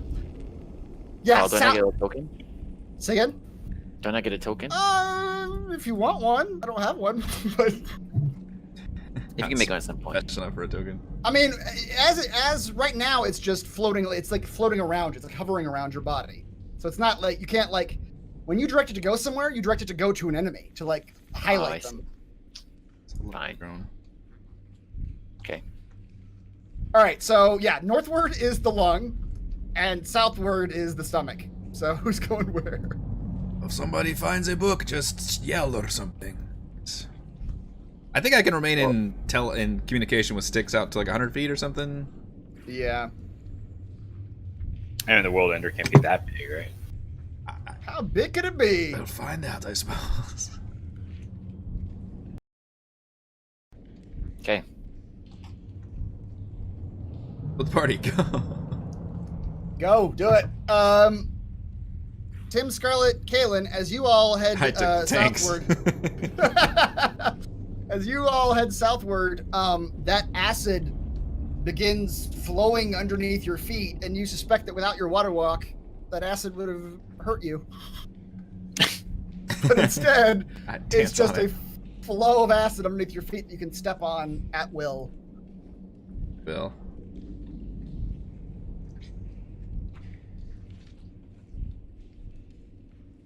It's fucking great. It is very nice. Kethra, this large grayish-brown organ is roughly 75 feet by 45 feet wide. The distance between the bottom of the quote-unquote floor, you could say, and the top, quote-unquote, the ceiling, is about 15 feet. At its highest point, throbbing blue veins encircle what look like thick, chitinous piping. Every few seconds, the organ expands as air flies in through an exit at one end and contracts as the air escapes. Then at one of the side walls, there's another naturally occurring exit from which a number of veins split. A thunderous pounding, not unlike a war drum, comes from that exit. I'm gonna stop you there for just a moment while I go to the other team. Wait a second. This ain't the lungs. Tim was misinformed. He got his anatomy wrong. I went to the wrong team. He looks down at his shirt. Oh no, team stomach acid. Oh no.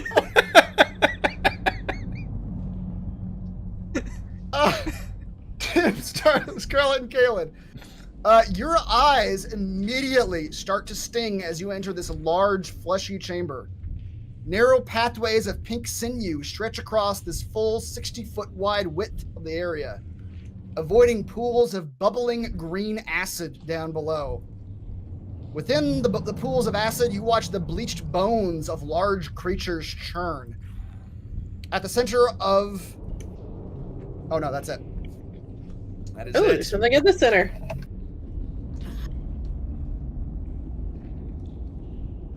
What is center? You haven't gone look. Chewy chocolate nougat. I ain't going first. I'll go first. I just need some form of a light. Stay within 30 feet. Oh, you want to cast light on yourself, Scarlet? I don't have light. Tim you did. I thought you had an inner light. Oh yeah, Tim. Don't you see Tim's light? Tim's Yeah, light that- should light Yeah. up everybody. Yeah, it says all players see light. I'm surprised you don't. Oh, Tim's light's just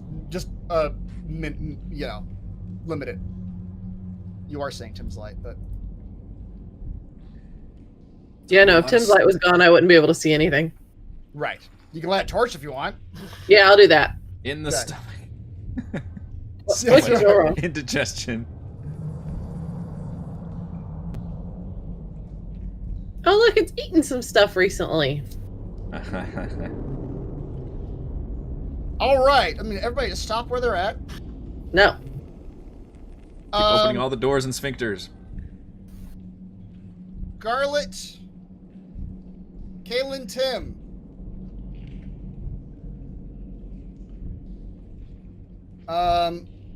As you walk down these pink sinews over these pools of green acid, suddenly the pools spray upward.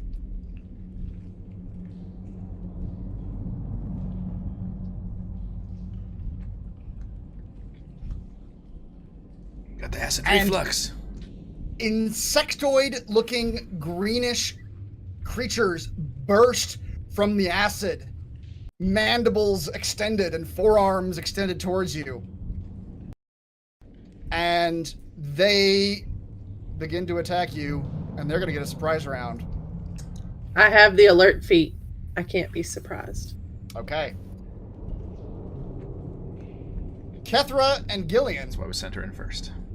as you step into this lung area, you get about halfway in and you're looking around this large lung area, and you see the Large viscera, lung area. large lung area. It's real lungy in there. I don't... It's a real lung. He is quite the smoker. The red viscous viscera that lines the walls of this lung. This is all. I don't think I ever realized those two words are like very similar. Viscous viscera, yes. It begins to fall off the lining of this lung and pools on the ground. And you watch this viscera begin to form into like tendrils with open mouths. And all around you, these tendrils of viscera begin advancing on you. Oh boy. And I'm gonna need everybody to roll me some initiative. Like we're not the only one in turn-based combat mode. That's right.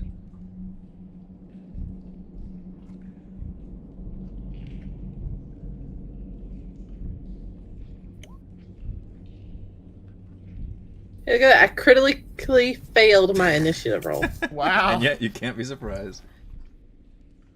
Nope.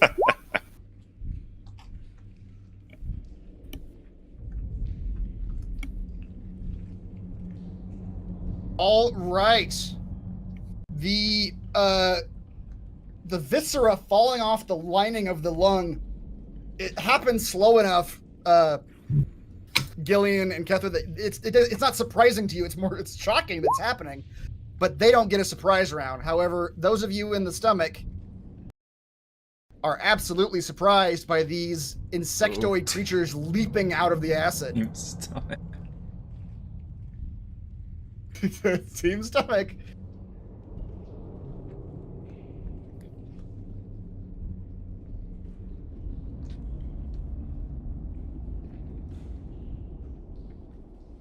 You have a handout for these creatures? I do indeed. Stomach fleas. Stomach fleas! The creatures look a little bit like this.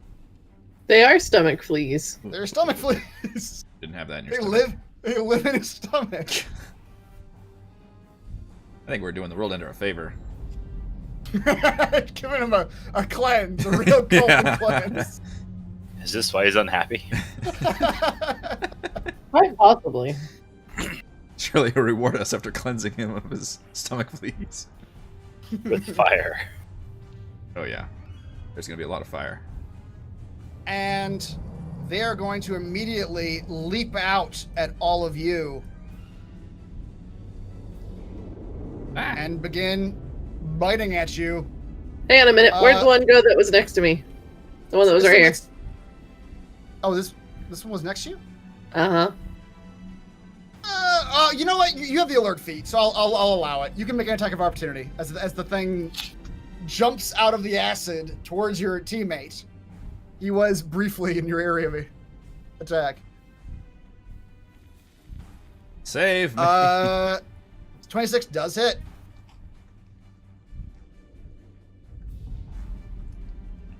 Really shitty damage. 13. All right. All right. Scarlet, you're getting 2 bite attacks. And you're not surprised, correct? Nope. Sorry, I just want to make sure one more time. You're not surprised. Ah! How about now?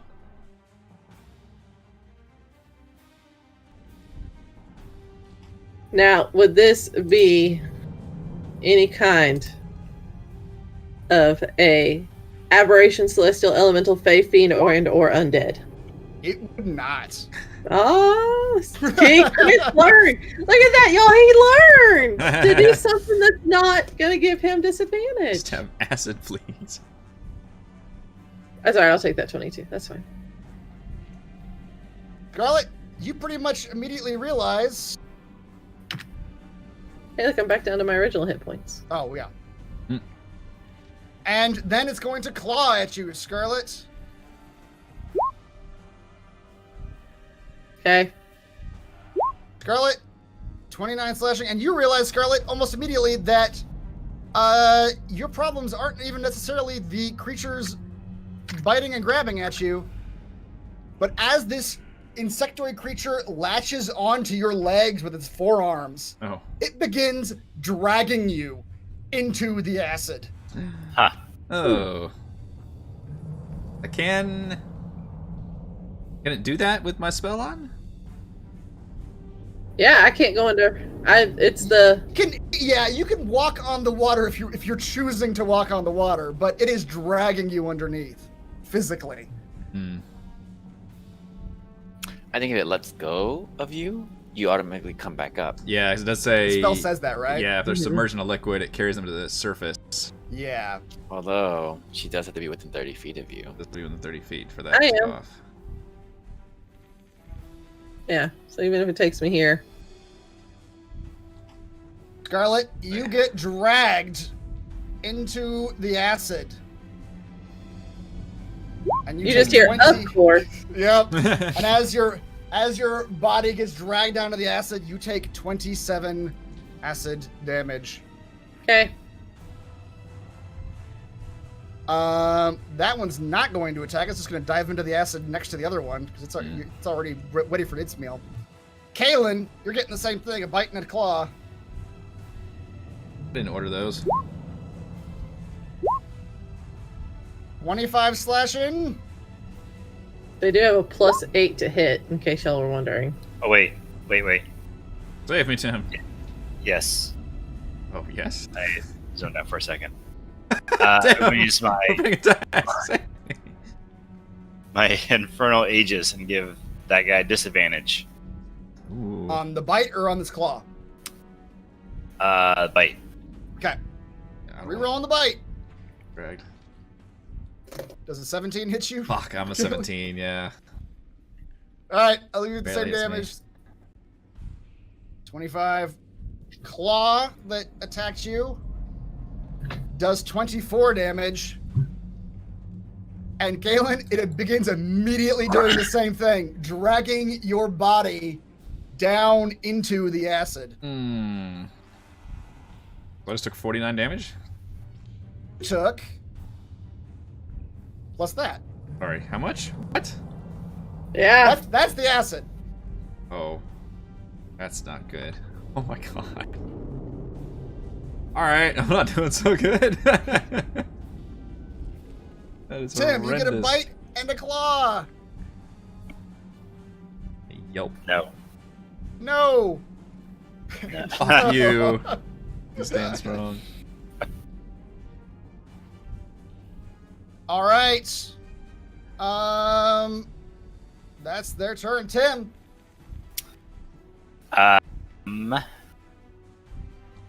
Wait, don't I get a turn on the surprise round since I can't be surprised?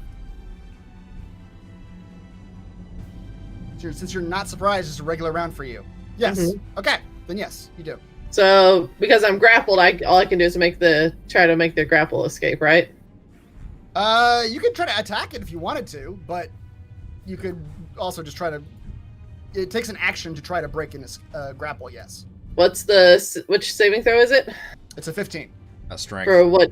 Strength. Strength. Yeah. All right, we'll Break try. free. All right, I'll break free. All right, you just break out of this the And I float right back to the insectoid. surface. Yes, you do. You come right back up to the surface. And then I'll just step onto the ground and chink. Come on, let's go. All right.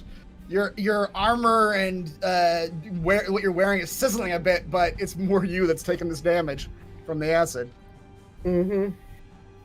Now it's Tim. Well, Alright, I'm going to use... Wait, so you... Damn it, I'm going to fuck us I over. skipped. Shut up! I Shut That was a surprise shut- round. You're right. I skipped their actual I regular know. round. He's fixing to kill me. So the surprise round was the I bugs don't and know. Scarlet, and now it's a normal round, which you rolled higher than everybody, so now it's the bugs again. That's right. So the Horax are next. All You were right. sleeping on, honey. You're sleeping on the couch tonight. I'm about to die. He took out half my life with that one attack. I'm gonna sick the cat on you Scarlet, you're getting 2 bites and 2 claws. again. Again. Surprise rounds are bad. That bite'll do it. And the bite from the other one. Oh, my God. boy. We're all gonna die to stomach fleas. Yeah. How embarrassing. What a way to go. Our heroes. All right. Pour one out, ladies and gentlemen. And then the claws. 22 hit. Okay. Yeah, that'll do it. And with that, the other one stops attacking you as this one begins dragging you into the acid again. And Yes. Scarlet, as you get dragged into the acid, you take 33 acid damage. I'm gonna let y'all know I've already taken over 100 points of damage. Oh my god. It's actually more like 160 so far. That was gonna jump in the acid with you. Kaylin, the one that's already got you under the, got you half in the acid, is going to continue attacking you. That does not hit. That does not hit. Hey. That does not hit. I'm You are instead. squirming so much. That's right. And if you can't tell from Scarlet's turn, what you all have realized is if you end your turn still in the acid, you take the acid damage again. Okay. Tim, one All is right. on you. All right, so Kalen's halfway into the acid. Yeah, his like lower half is in the Which acid. means I'm currently. half out of the acid. That's how Kaylin That's- looks at it. Yeah. I can Misty Step my Alright. way out. I can. I'm gonna Alright, what try about to use Scarlet? strength. Scarlet currently in the acid again. Like all the way. About halfway again. Like they have to drag. They're having to like drag your bodies. And you're bigger than they are. They're like the size of large dogs. But they're like locking onto your legs and pulling you backwards into the stomach acid. All right, I'm going to use my shield again, and so my reaction's gone. Now this is my bonus action. Okay. I'm going to bash the flea back. Your action's not gone. It's a new round. Oh, true. And also, it's not your turn yet, so you can't use your bonus action yet. Oh, it's not. Man, Whose turn two is it? fleas. These Yes, fleas, it is. Please, the fleas are still Oh. attacking Tim. There's Oh. one flea. I forget. All right. There's one flea left. But you do have a new reaction now, though. If Yeah. you need to use it. Do you want to use it? You're about to get clawed, but I guess so. He has disadvantage. all right. That was stomach good. flea comes That was a in good with the huggers trying to get your legs, but your shield flares in its eyes and it gets distracted. Okay. Now it is not the flea's turn. Now it's Tim's turn. All right, guys. Team All right. stomach acid.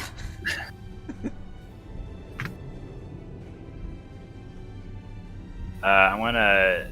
You don't have like a Misty Step or something, Scarlet, right? She's a wing of prayer. Okay. Mm-hmm. You do? No, I don't. Oh, you said a wing and a prayer. I see. that's not All right. I'm gonna use my bonus action to bash the dog flea in front of me. Okay. Succeed on a DC 18 strength saving throw, or be pushed back 10 feet and prone. Oh. Wow. That's What? so flea. Cares Stupid not for your shield. flea just flexes muscles. All right. Well, I'm just going to run away from it then and No. try to touch Scarlet. Remember your T-shirt. You can touch Scarlet. Her upper half is outside of this acid. All right. I'm gonna give her freedom of movement. Ooh. Can spend Okay. 5 feet of your movement to automatically escape from a non-magical restraint. Oh wow. I like it. There you go. Yeah. That lasts for an hour. All right.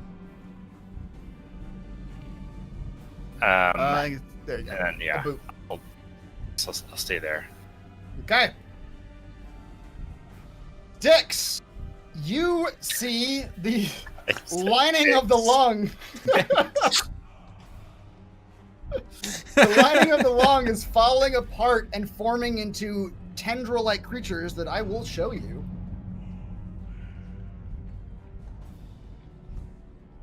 Looks a little bit like this. Good. That's pretty gross. I think I would Now rather that fight that. is lung cancer. Mm-hmm. Yeah, we're in this to get favor. What do you want to do, Sticks? I sense my master method. I don't know. There's a million of these things. You will flit around the nearest one nervously and attempt to give Kethra advantage on an attack. Curious, demon. What happens if your master dies? Oh, What happens to you? I mean, what happens to you if your master dies? maybe I'll Dobby be is free. free at last. Yeah. Go back to hell, I suppose. So you'll disappear. Yeah. All right. I guess that's how we know if your master's in danger. That's not how you know if he's in danger. That's how you know if he's dead. Dead. Or unconscious, Like, or unconscious, I guess. which has yeah. happened before. Yep. All right, Gillian. It's your turn. You're talking to... Oh, That's really good for Kethra because then Kethra gets this attack. yeah. There's no time. I didn't.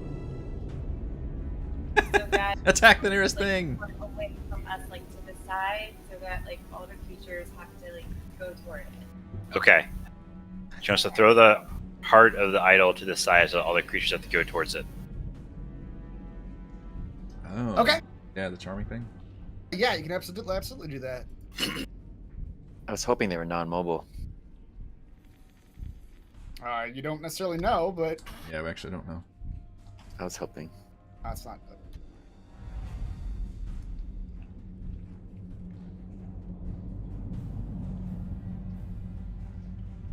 That's close enough.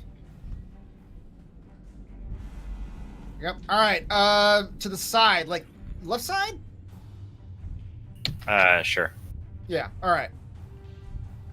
Oh boy, she's gonna make me roll a bunch of saving throws.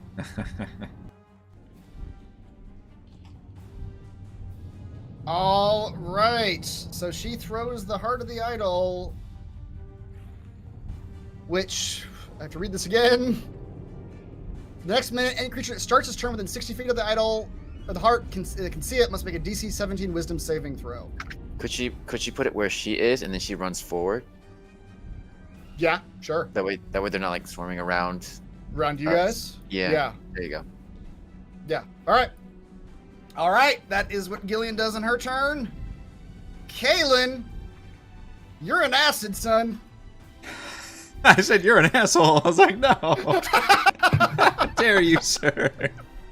I condemn you as an asshole, How Kaylin. dare you?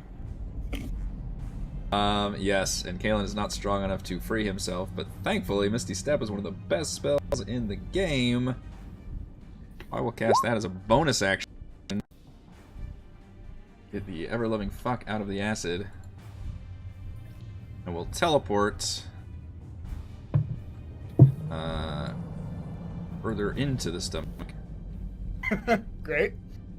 And I will finally use my Hellfire Crossbow, because these are finally creatures that I presume are not immune to fire. Acid and Presume fire away. usually don't mix, but yeah. So I can either do by spending a charge, I should have added this as a thing, but I didn't.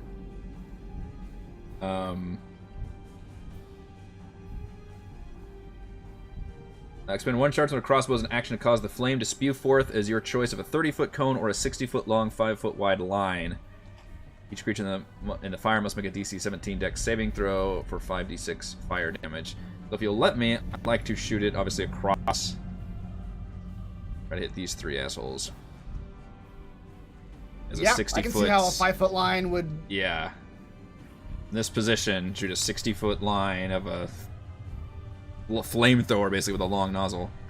What you see, Kaylin, is you've never done this before. You put your Yeah. put your Hellfire crossbow up, Hellfire crossbow up, and what you see is a flame begin to form around the bolt in like a twisting motion, and it becomes like a funnel of fire, and you're able to just fire just a tube of fire just that's spinning out of your crossbow. Oh, tube. Ignore sharpshooter. That all 5d6 gets me? Damn. A 1, 3. Well, yeah, that's 17. I guess that's about average. 5d6 is like a 30 on Yeah, max, that's true. So yeah. So they all get a dex save for half the fire, assuming they are not fire.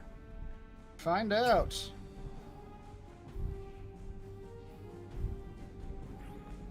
I do so much damage with my stupid regular attacks, though, that this is worth doing.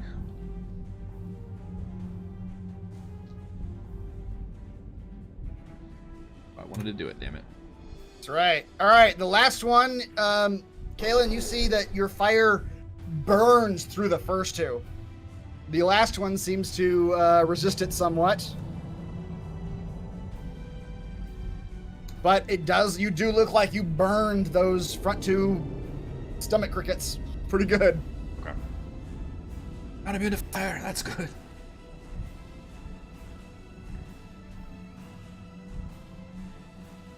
I believe that's my action. Yes.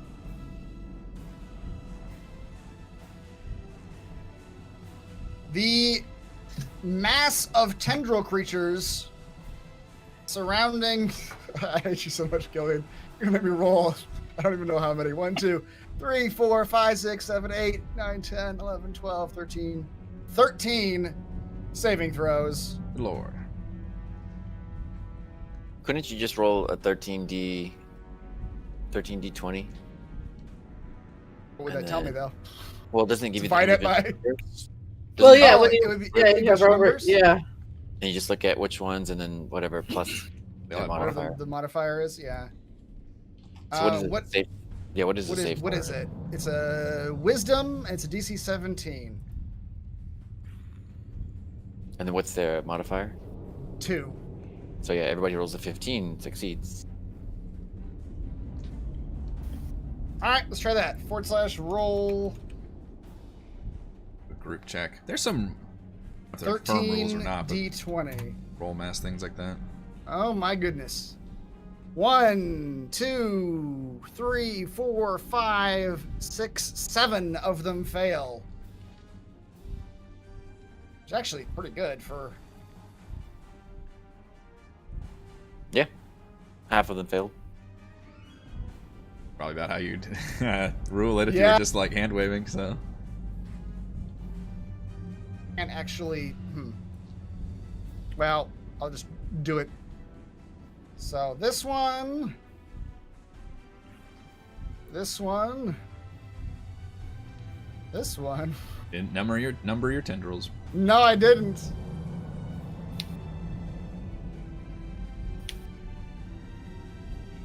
All right. So, what you all see is 7 of these tendril viscera creatures begin just worming their way. And it looks like they almost meld into the flesh of the walls of this place. But they begin worming their way towards the idol, and they do just get in front of the idol, and you see the little tendril bodies just sort of undulating in front of it. What does that look like? Looks. Undulating. The rest of them, though, are coming for you. How does she get her Heart of the Idol back? Just pick it up. Oh. So we have to go in the middle of that and pick it up. Build everything. What if we don't want to You kill all are everything? surrounded by 6 of them. That's 3 apiece. And each of them is going to slash at you with a flesh tendril. Flesh tendril. Kethra, let's do you first. Get 3 flesh tendrils.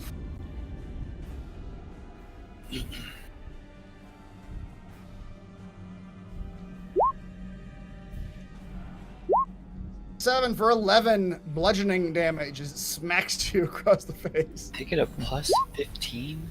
What the fuck? 29 for 11 damage. I'm gonna have that one. Okay, down to 5. Jesus. And 31 for 10. Goodness. 6 damage. Now Gillian, she also gets 3 flesh tendrils. What is her AC? 18. 18. 6 bludgeoning damage. 11.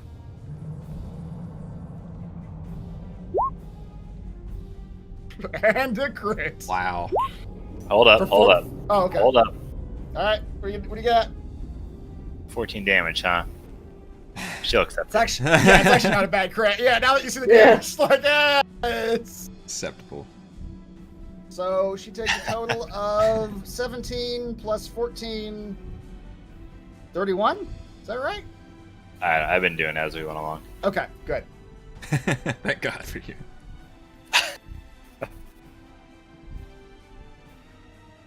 All right, that is the minor antibodies' turn. Kethra, you are Well, up. Gillian, I was planning to just run away from these guys. Like, why? How heavy is your heart of the idol? Can sticks carry it? It's a bobble. It's Good question. like the size of a grapefruit. 6 might be able to carry it, yeah. Probably could. Hey, Sticks, you willing to go pick that thing up in the middle of the tendrils? As long as it don't hurt me. Nah, they won't. In fact, they will just follow him. I can be Ew, king of the tendrils.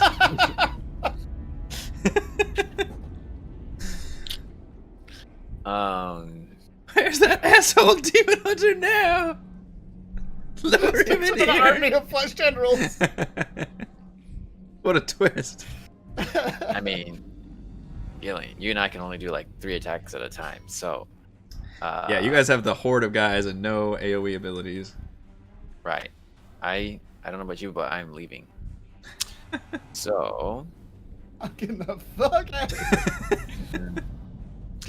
I'm going to use a cunning action for the bonus action to disengage and just slide this way. Gillian gets to go again before they do, so hopefully she takes my lead. She sees her rogue run away, yes. Hopefully they're not very. They didn't look very fast. They were squidgy. Yeah. 25. I enter a new space. Kethra. Now, this is the heart. Isn't there blood flowing all around? Well, not right now. You watch in amazement as this Creature's massive dead. muscular organ pounds and beats in rhythm. This must be the creature's heart. But you do note there's no blood currently in this heart. Okay. Well, I still have some movement, so what, is there like different valves? You have to go in and look around to find out. Oh, okay. Alright, well, last of my movement, 30 feet, right there. Okay. All right. You look to the south of you, Kethra, and you see what looks to be kind of a dead end. It's like a pouch-looking area. But if there are valves, the area to the south is not one of them. All the medical ones in our group are now pulling out their anatomy book That's to right. find all the different pieces. Although the anatomy of an immortal Tarask is probably not going to be. Age 437. Hey, you did say there were 2, and now there's 1. So there's a book somewhere. Scarlet. Hold on. Hey, that's me. Oh, you're not done. Okay. Not yet. But nothing I can do right now. Doesn't look like What about this? I can kind of see this. What is that? Pick it again. That's a valve leading outward. You can't exactly tell where it goes, but you can see that it is a valve that leads out of the heart somewhere. Can I run straight this way, or is this white thing my way? No, you can run through that. It's just Okay. on the ground. Well, I'm going to use my action to go another 30.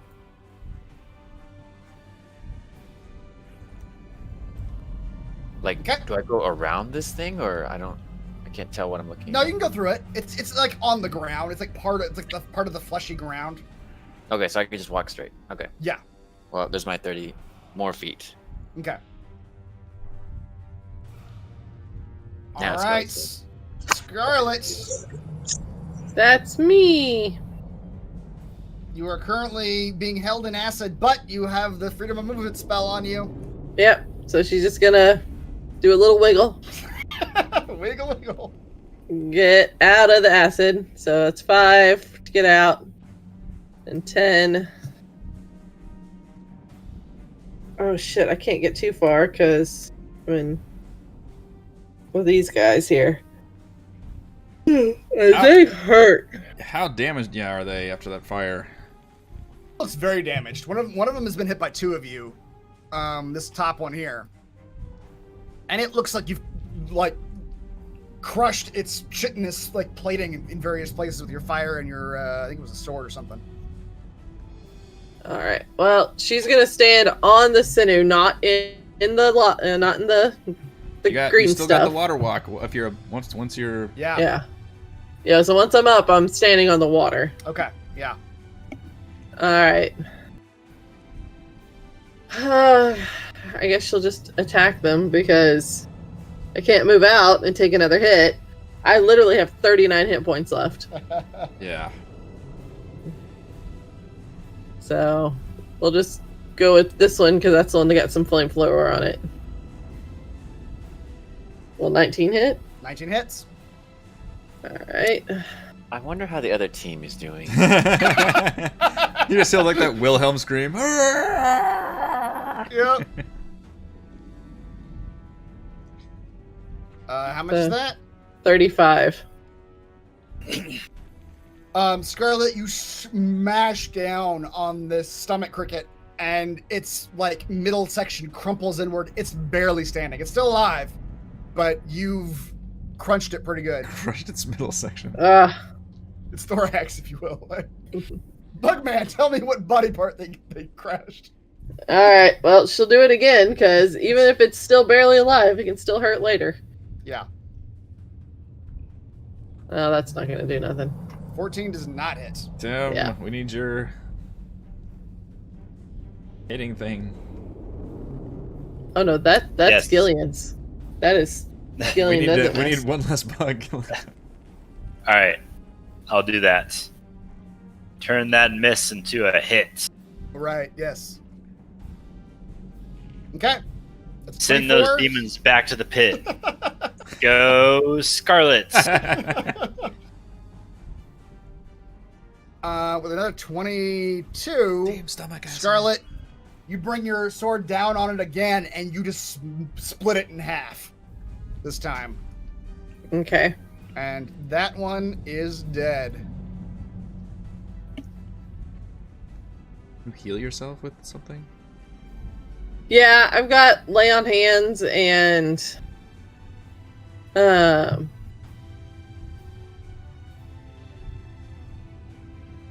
it doesn't take an action, which is nice.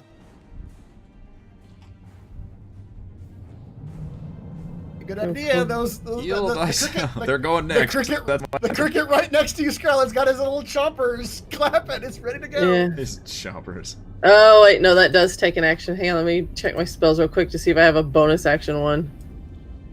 Lay on hands takes an Nope. action. Yeah. What is this one? Oh, that's an action. What is that one? That's bad. That's an action. That's paddling. What's that one? That's a paddling. Yeah, I'm screwed. I'm fine. Alright. Nothing I can do. Does that freedom movement not give you like non-reaction? No, I guess not. Mm-mm. Just hope it doesn't hit you, I guess. Yeah, you can't be grappled, so Yeah. at the very least, it won't be able to pull you under that's the nice. acid again. Okay. All right, Scarlet. At the end Don't of your do- turn, Just don't do more than 39 hit points. the Horax, the stomach lice, stomach crickets, go see new targets, and they begin launching themselves at you. All right. Don't you be pointing that fucking compass over here. I see you. God damn you. The good news for you, Gether, is that they probably use most of their movement getting to you. Or Kaelin, they probably use most of their movement getting to you. Tim, you get a bite and a claw. 24. Yeah. Shit. Does. No, ignore that. That was just me hitting the attack button again. God. Hurts so much. For 33 slashing, and then he's gonna claw you. No. 21. That's not gonna hit. All right, it's 33. So I have the heavy armor specialty. 30? So it's 30 damage, and then I'm Yeah. resistant to slashing. Wow. Are you? Wow. Where'd that come from? It is my Racial thing? the cleric thing. Oh. Avatar of Battle. Wow. All right. Well, there you go. That's 16 damage off of you right there. All right. Scarlet, That's me. you get a bite and a claw. That'll do it. Wait, what? There's a chance to gouge your fucking eye out? Is that what I'm reading? It does. If it's holding you and then it bites you, it tries to gouge your eyes out. Oh no. Fleas are the worst. I don't like stomach please. 20 damage and then a claw. 27. Fuck. And I'm down. Oh my god. The stomach flea. Yep. Oh Fall to the ground. My god. A unconscious Scarlet floats on the pool of acid. At least you're on top of the acid still. Oh, With the little flea standing on top of me, shaking its yeah. little pincers It victoriously. did what Right. so many demon lords couldn't do. Yep. Demon Lord Balgramoth had nothing on the stomach flea. Fuck this stupid stomach flea. Kaelin, you got one on you. Oh god. Yes, Don't that let him sounds get inside of miss. you. 12, doesn't it? Oh, Oh, good for you. A 12. the claws, the claws. Oh, crap. I'm gonna die too. Kaelin. Well, here's the good news for you, Kaelin. That Horak used its entire movement getting to you. That is good news. It was able to pull you 5 feet backwards, but not into the acid. All right. If he's, I would like to What hellishly good news?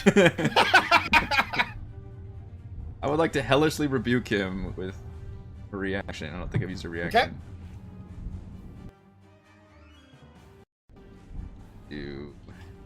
Hopefully he's injured. I'm gonna do level. Actually, we're gonna have to short rest after this. I'm gonna do it at level 4. Fuck this thing. Fuck this bug. We can't short rest. We don't have time. Oh shit! Yeah, All right. All right. Well. It's too late. Yeah, it's too late. All right, 30 damage. It gets a deck save. Oh, it does. Okay. I forgot we Oh, can't what's- even short. what's- Oh my god, we can't even short rest. We're so fucked in this dungeon. What's the DC? We spent everything on this opening stomach flea fight. Oh no. Wow, The whatever DC it should is, be you- higher than that. I think it's using my ranger DC there. Yeah. Well, he rolled a 9. So. Okay. Fuck this bug. How much damage is that? Ignore sharpshooter. It's 30. 30 fire. 30. Kaelin, you light that bug on fire. It melts from the inside out. You hear its inner guts boiling, and it dies. I scream. It's fucking. Ah! Fucking flames read that. Yep. Oh, touch me. And it's your turn. Wait, what? That was the Horak's turn, right? That was a reaction I Oh. did, yeah. Right, okay. They're busy killing us. They're still killing you. What fun we have. I'm gonna cast heal on Scarlet. Thank All you. right, 70 hit points. Scarlet's I'll take back. it. We're gonna spend all of our resources in this fucking. On the stomach, please. I love that. That's gonna be the epitaph there. The All right, rolls Scarlet. have just not been with us at all. They've been with the bugs. Yeah. Scarlet, will you give me a con saving throw, please, for your lingering injury?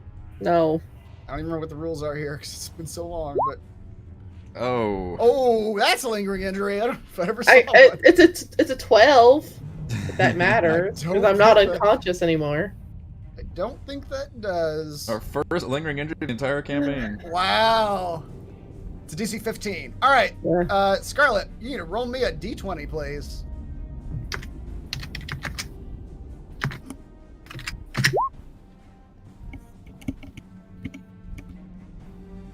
I don't even remember what any of these are. Table. You have head trauma. I That mean, bug that's Bit you on not the head. surprising. That's not surprising. That's probably the least detrimental one to you. Disadvantage on intelligence saving throws checks. Yeah. That's it. Yeah. I'm good. She's not the smartest cookie in the bunch, so it's fine. It's a splitting Yep. headache after that. Right. All right, Tam, is that it? You ready to I- scale it up? Yeah, I think so. I think that's it. Thank you, Tim. You are welcome. All right, Sticks. So you wanted Styx to grab this thing and run towards you, Kethra, or run away to keep them away?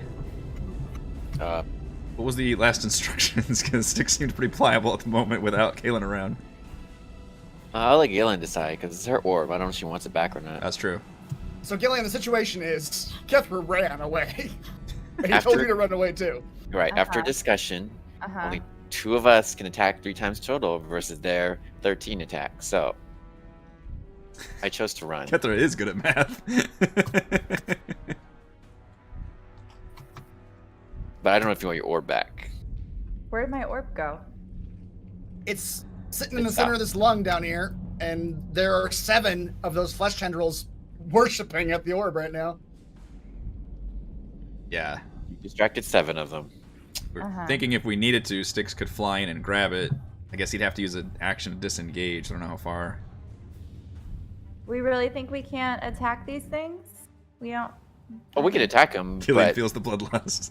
Yeah. Are they aberrations? We could watch her just rip and tear in here and just have a good time. actually, yeah, she's using a greatsword, isn't she? Yeah, so these are aberrations. I have a very Let's- thin grasp of what's going on. Let's split the party again, and Kethra runs away and goes further in. Killian Gillian stays. just murders flesh tendrils all day long. Having the time of our life. Cut to 3 hours later, Gillian's just hacking. She's hacking more viscous viscera just because. That's right.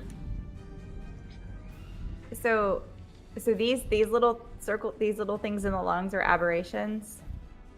No, you haven't really investigated them yet, but they could be. Okay. I will say that 3 of them did 35 damage to you last time. A piece, or No, No, all total. together. Total. The I ship mean, was just then adding why up. are we running away? That's a good question. I'll let you find out. I wouldn't fight him. At least you're not fighting the fleas. By the way, the MVPC poll is started. Please vote for that. I don't think I'm supposed to know this, but each one of them has a plus 15 to attack. So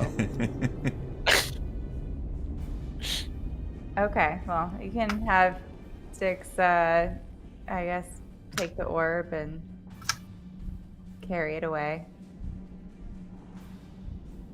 I mean, he can follow us. We Oh. assume that these things move slower than we do. Yeah, so. he's willing to obey whatever orders you give him. That was pretty much what Kaelin was, to stick with them and follow commands. Which way are we going? North?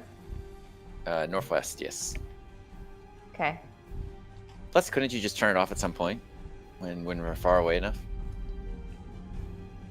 I don't know how this idle thing works. We don't know if these are gonna follow either. They could disengage after. Well, they'll follow while they're worshipping the thing. Hmm. So I guess Galen just has to turn it off. So yeah, let's just make Styx grab it and bring it this direction. They're essentially not a threat to you while the heart's in play anyway, regardless of what direction you go. True. So yeah, just have Sticks grab it and bring it. How tall is the ceiling? 15 feet. 15 feet.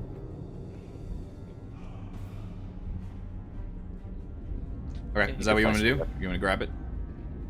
Yeah, it's been useful. All right, 5, 10, 15, 20. It takes 25 feet to get to it. He's got a 40-foot fly. Yeah, because you just grab it and go straight up. That's what I'm and thinking. disengage. As you begin to do that, as you lift this grapefruit-sized stone off the ground. Obviously, as an action, he'll do the disengage also. Right, but you realize you're going to have half movement while you're carrying this thing around. Oh. Which means you could probably get in the air. But, but I doubt you're can you let him roll a strength check to see if he can? You try to roll, His strength's garbage, you but try. he may go hero mode here. I got the power. Essentially, that's good. That's good. All right, for this turn, I'll let him move the rest of his regular movement. All right. Yeah, I guess he'll fly up to the ceiling for now. Okay. As he does that, the flesh tendrils don't move. They continue just flapping in front of where the idol is. Okay. Gillian. Okay, well, I guess I'm gonna disengage and run away. Oh, show us what you got. No. I feel bad now. Well, now the idol thing is also flying away. Oh, I'm just gonna run away. I think that's about 30. Oh wait, yeah, no, because disengaging is my action. Yeah, so that's all. Yep. All right, Kaylin. Right. Yes, I fire on some of those.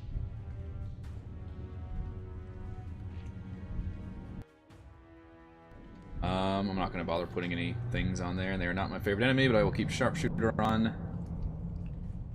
We shoot the nearest bug.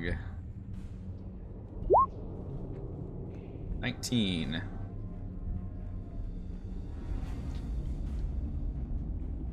That hits, I assume. That does hit, yes. Alright. 22. 22, all right. You put a bolt into that. That one had not been hit before, but you put a bolt into it. Hear it crunch on its exoskeleton. Fire again. 23. 23 will hit. How much is that for? 23. 23. All right. Put another bolt into it. This one's looking pretty bad now. Alright, bonus action, we'll throw the subtle cricket in there. Look at these hits. 18? 18. With the combination of the subtle cricket, you explode that cricket or that stomach cricket from the inside. And chitinous plating and insect guts go flying as you destroy it. Kill things, I get some temporary hit points. Yeah.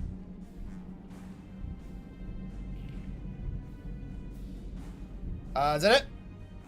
Yeah, that was two. That was actions and bonus action. Yeah, murdered a stomach flea. All right, Gillian, as you flee, you see the tendril viscera creatures begin advancing on you, chasing you out of this lung.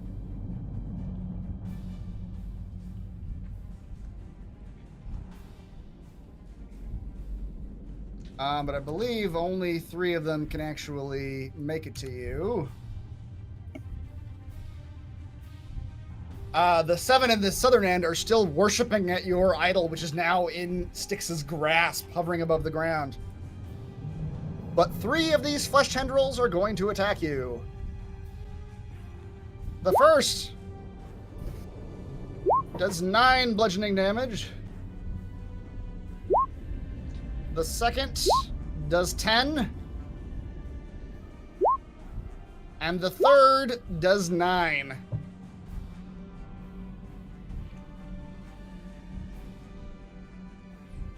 right, that's on who? Gillian. Me. Okay. She is fleeing out of the room, and these tendrils are crawling after her. Oh boy. Those things are Smacking faster it. than they look. Kethra, it is now your turn. I hope you can keep up, Gillian. real team player. She reaches from just like a swarm of tendrils and companies That's right. enveloping her. She's coming. It's like you're leading her into like some kind of death trap or something. Yeah. Come on, Gillian. Come on. Just deeper to the dungeon. After you, I just man. have 3 more to go. I'm in a fork in the road. I see a up and a left. You do. Which one looks And a more down. inviting? You also see you see a north valve, And a up, southern left, valve. and down. You see all the cardinal directions currently. Gillian's crawling out of one of them. I'll help Gillian a little bit and go north instead. So 5, 15, 20, 25, 30, another crossroads. Oh my You gosh. see another crossroads. Kethra just gets lost in this thing's. Ketra's gone. She lives in this feast now. Kethra, what you do see is you see a series of, like, you're not sure if they're blood vessels or what, but to the north of you, you do see a long, like, ribbed passage I'll take that it. if you want to try to make a medicine check to determine what part of the body you might be in, you can do that. Nah. I never studied medicine. All right. I Kethra would has like. no idea. I would like to, if possible, carve little arrows as I'm like real just fast. Carve little arrows Okay, you can absolutely do that. into the It's side. flesh, but you can. Right. But do I wait for Gillian or keep going? I'll go just half. If you can I'll go find the deeper. book, all deeper our in the troubles dungeon. are gone. It's true. 5, 10, 15. I'll stop here. I'll just use half of my Okay. bonus dash. Carving. Can I carve arrows in this part too? Like, is this Sure. still soft enough? Okay. Yep. Yeah, still soft flesh area. So Gillian saw me run north, and then I started carving arrows Okay. inside the walls. Where that are and the slowly arrows are pointing where split. you're going? Yeah. Yeah. Okay. Garlet. All right.